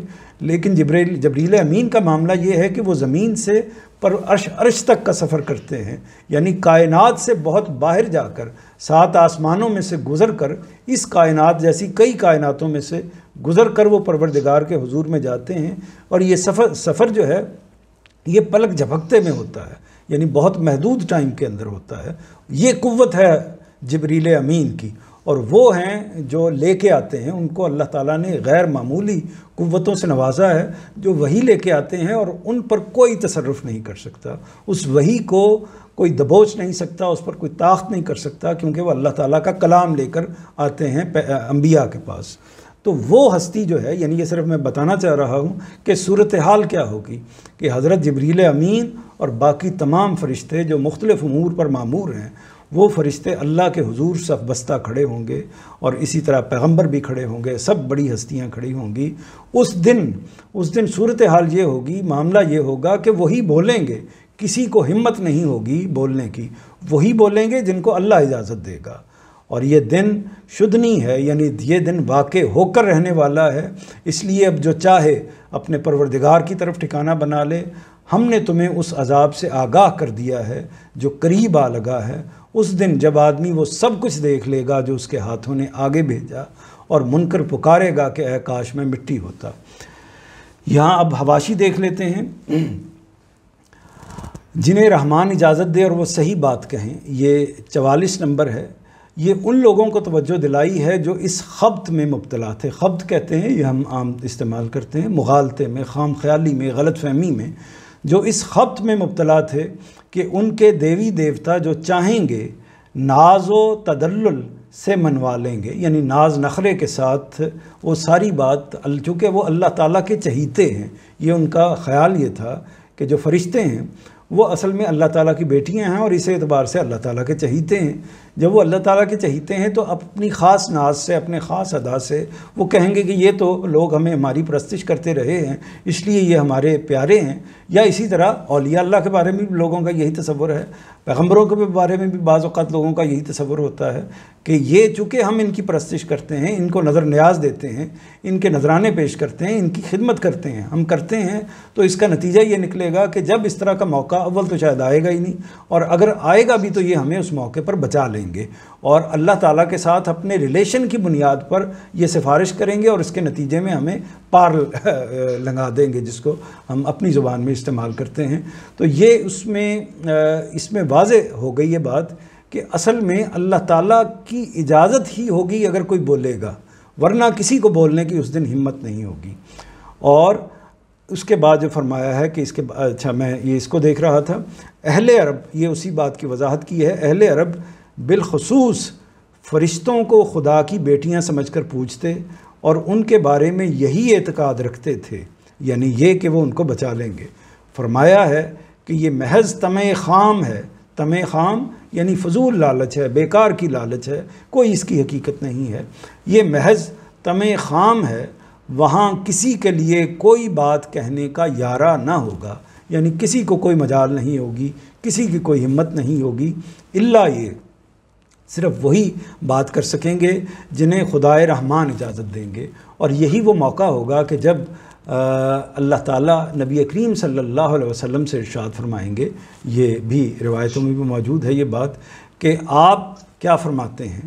تو اللہ ہی کے اذن سے حضور نبی کریم صلی اللہ علیہ وسلم وہاں کچھ بولیں گے اور پھر وہی بات کہیں گے جو حق بات ہوگی، اور اس میں ایسا نہیں ہوگا کہ وہ کوئی ایسی بات ارشاد فرمائیں گے جو ناانصافی پر یا زیادتی پر مبنی ہوگی۔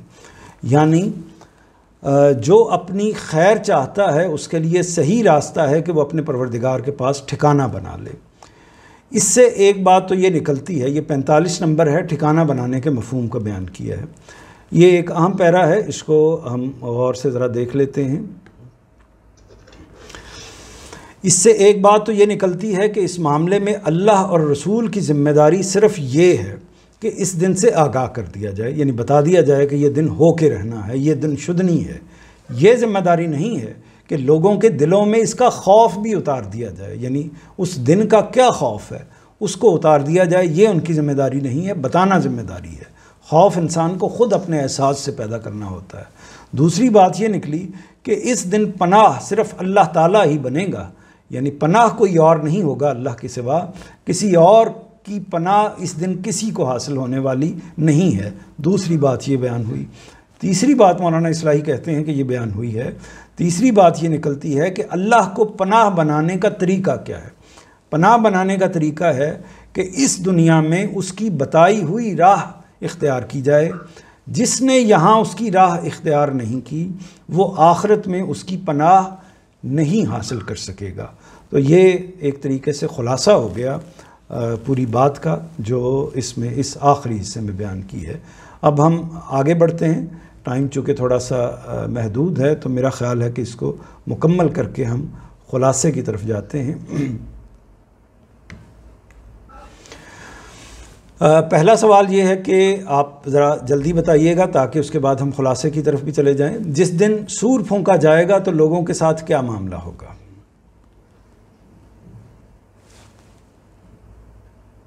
فوج در فوج چلے آئیں گے۔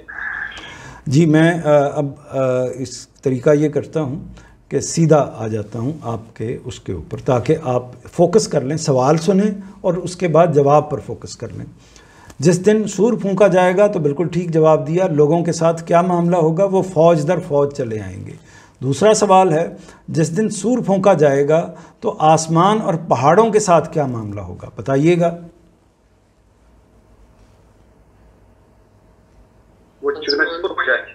دروازے آپ سامنے آپ کے اسکرین ہے، اسکرین دیکھ کے ہی بتائیں تاکہ ایک طرح سے سامنے آ جائے بات۔ آسمان میں دروازے بن جائیں گے اور پہاڑ جو ہیں وہ سراب بن جائیں گے، یہ ابھی ہم نے پڑھا۔ جہنم میں پینے کے لیے کیا ہوگا؟ دو چیزوں کا ذکر ہوا ہے، گرم پانی اور بہتی پیپ۔ لوگوں کو جہنم کس چیز کے بدلے میں ملے گی؟ ان کے عمل کے بدلے میں۔ بالکل صحیح۔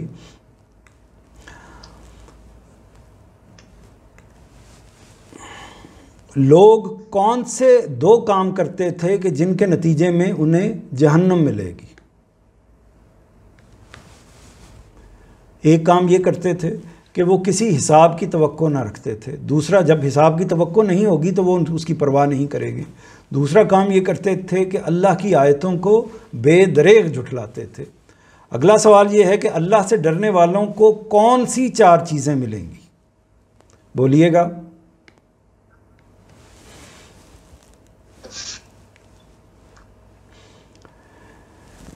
رہنے کے لیے باغ، کھانے کے لیے انگور، دن پہلانے کے لیے اٹھتی جوانیوں والی ہنسیں، پینے کے لیے چھلکتے جام. بالکل ٹھیک ہے.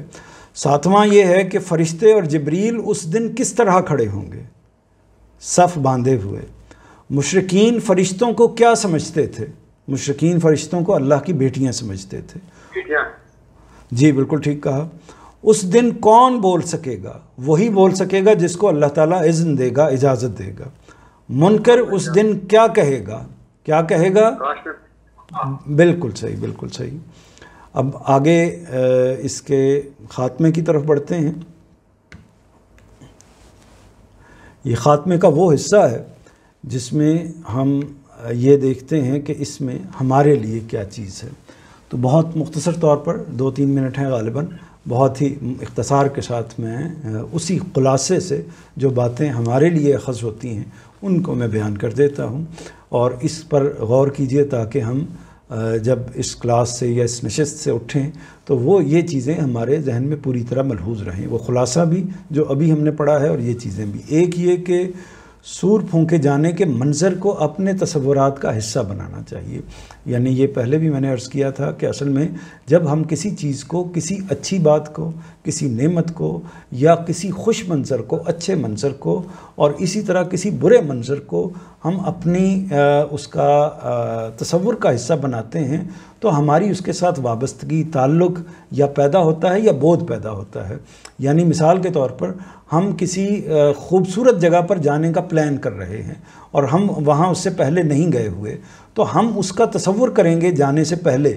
ہمارا 1 مہینے بعد جانے کا وہاں پلان ہے، تو وہ تصور ہماری اس کے ساتھ تعلق کو، اس خیال کو کہ وہاں جھیل ہوں گی، وہاں باغات ہوں گے، وہاں پھل ہوں گے، یہ ساری چیزیں اس کو ہمارے اس تصور کو رچ کریں گی اور اس کے ساتھ وابستگی پیدا کریں گی، اس خواہش کو زیادہ سٹرونگ کریں گی. اور اسی طرح ہم ایک ایسی جگہ کا تصور کریں کہ جہاں ہم نہیں جانا چاہتے، مثلا ریگستان ہے، مثلا گرم جگہ ہے، یا ایسی جگہ ہے کہ جہاں مثال کے طور پر لاوا نکل رہا ہے، تو اس کا تصور کریں. تو دونوں چیزوں کا، یعنی جہنم کے بارے میں یا جنت کے بارے میں، یا اسی طرح جو سور پھونکے جانے کا منظر ہے اس منظر کے حوالے سے، یا اسی طرح عدالت لگنے کے حوالے سے، اللہ تعالیٰ کی جو عدالت لگ رہی ہے اس کے حوالے سے جو مختلف مناظر ہمیں جا بجا نظر آتے ہیں اور یہاں بھی بیان ہوئے ہیں، ان کو اپنے ذہن میں تصور کرنا چاہیے. اگلی بات یہ ہے، پہلی 3 باتیں میں نے کور کر دی ہیں اسی جملے کے اندر. اگلی بات یہ ہے کہ جہنم میں جانے والوں کی 2 بڑی غلطیوں کو ہمیشہ یاد رکھنا چاہیے. یہ 2 بڑی غلطیاں ہیں، جب وہ کرتے ہیں تو وہ جہنم ان کا ٹھکانہ بنتا ہے. نمبر 1 کہ وہ حساب کی توقع نہیں رکھتے، یعنی ان کو اس بات کا یقین نہیں ہوتا، امید نہیں ہوتی کہ ہمارا حساب ہوگا. اگر ان کو اس کی توقع ہو کہ یہ کچھ ہونے والا ہے تو وہ ٹھٹکیں گے، وہ غور کریں گے، ان کے اندر تردد پیدا ہوگا، وہ ساری چیزیں اور وہ منظر بھی اگر ان کے سامنے ہوگا تو پھر وہ ان کے لیے اس کام کی طرف بڑھتے ہوئے رکنے کے 1000 اسباب پیدا ہو جائیں گے. جب کوئی ان کو سمجھائے گا تو ان کا اپنا وجود بھی اس کا ساتھ دے رہا ہوگا. دوسری بات وہ کیا کرتے ہیں کہ اللہ کی طرف سے جو آیتیں آتی ہیں، جو اس کے پیغمبر لے کے آتے ہیں، اور آیتیں وہ ہوتی ہیں جو اللہ کے پیغمبر لے کے آتے ہیں، اور آیتیں وہ ہوتی ہیں جو انفس میں اور آفاق میں، یعنی ہمارے اندرونی وجود کے اندر اور ہمارے بیرونی جو کائنات ہے اس کے اندر بکھری پڑی ہیں. یہ سورج، یہ چاند، یہ ستارے، یہ اجرام فلکی، یہ صبح، یہ شام، یہ ہر چیز، یہ ہمیں خوراک کا ملنا، یہ آکسیجن، یہ ساری کی ساری کیا چیزیں ہیں؟ یہ اللہ کی آیتیں ہیں. اگر ہم ان کو اللہ کی آیتوں کے طور پر قبول نہیں کرتے اور ان کا اللہ تعالیٰ کے ساتھ لنک نہیں جوڑتے تو اصل میں ہم ان آیتوں کو جھٹلا رہے ہوتے ہیں. اور اسی کے ساتھ وہ آیتیں بھی ہیں جو قرآن مجید کے اندر ہیں. آیت کا مطلب ہوتا ہے نشانیاں. تو قیامت کے 5ویں بات یہ ہے کہ قیامت کے ان حقائق کو ذہن نشین رکھیں. کون سے حقائق؟ ایک حقیقت یہ ہے کہ فرشتوں یا پیغمبروں یا اولیاء کو بولنے کی ہمت نہیں ہوگی. یہ بات بہت اچھے طریقے سے ذہن میں رکھنی چاہیے کہ وہاں کسی کو بولنے کا یارہ نہیں ہوگا. یہ اللہ تعالیٰ نے اپنی کتاب میں نہایت وضاحت کے ساتھ بار بار بیان کیا ہے. یہاں بھی آپ نے پڑھا ہے کہ اصل میں اسی لیے ہمیں طلب کرنا ہے، مانگنا ہے، حاصل کرنا ہے، دعا کرنی ہے، درخواست پیش کرنی ہے یا پناہ مانگنی ہے تو صرف اور صرف اپنے پروردگار کی مانگنی چاہیے. دوسری بات یہ ہے کہ وہاں کوئی سفارش نہیں چلے گی. اس لیے سفارش کی اگر بات کرنی ہے، استدعا کرنی ہے، درخواست کرنی ہے، معافی مانگنی ہے تو صرف اور صرف اپنے پروردگار سے مانگنی چاہیے. وہ سب سے بڑھ کر آپ کے قریب ہے اور آپ کی توبہ کو، آپ کی ہر بات کو دل سے جب آپ اس کے سامنے پیش کرتے ہیں تو وہ قبول کرنے والا ہے. اور تیسری بات یہ ہے کہ یعنی جس حقیقت کو قیامت کے حوالے سے ذہن نشین رکھنا چاہیے کہ وہاں نہ کوئی سفارش چلے گی، نہ پیغمبر یا فرشتوں کو بولنے کی اجازت ہوگی. اور یہ بات ہے کہ صورتحال کیا ہوگی؟ صورتحال یہ ہوگی کہ منکر اس جگہ پر کھڑا ہوگا کہ کاش میں مٹی ہوتا، یعنی میری تخلیق ہوتی ہی نہ، میں اسی طرح مٹی ہوتا جس طرح دنیا کی مختلف چیزیں جو ہیں وہ مٹی کی صورت میں موجود ہیں، پتھر ہیں، اجرام ہیں اور باقی چیزیں ہیں جن کی کوئی حیثیت نہیں ہے، جن سے اس وقت سوال نہیں پوچھا جا رہا. تو مجھے اس وقت سوال پوچھنے کے لیے کھڑا کر دیا گیا ہے تو جس کا میں جواب نہیں دے سکتا تو کاش میں مٹی ہوتا. اور آخری اس میں جو میں اختتام کروں گا وہ اس پر کروں گا کہ سورہ کے اصل پیغام کو دل و دماغ کا حصہ بنا لیں. اصل پیغام کیا ہے کہ ذالک الیوم الحق فمن شاء اتخذ الی ربہ مآبا، کہ یہ دن یقینی ہے، یہ دن شدنی ہے، یہ دن ہونی ہے، یہ دن ہو کر رہنا ہے. اس لیے اب جو چاہے اپنے پروردگار کی طرف ٹھکانہ بنا لے. آپ کی مرضی ہے کہ آپ نے کامیابی حاصل کرنی ہے، آپ نے اپنے پروردگار کی طرف ٹھکانہ بنانا ہے اور آپ کی مرضی ہے کہ آپ نے اپنے پروردگار کے احکام سے بے پرواہی اختیار کرنی ہے. اس میں کوئی جبر نہیں ہے، لیکن اگر آپ بنائیں گے تو اس کا نتیجہ یہ نکلے گا، نہیں ٹھکانہ بنائیں گے تو اس کا نتیجہ یہ نکلے گا. وآخر دعوانا ان الحمد للہ رب العالمین.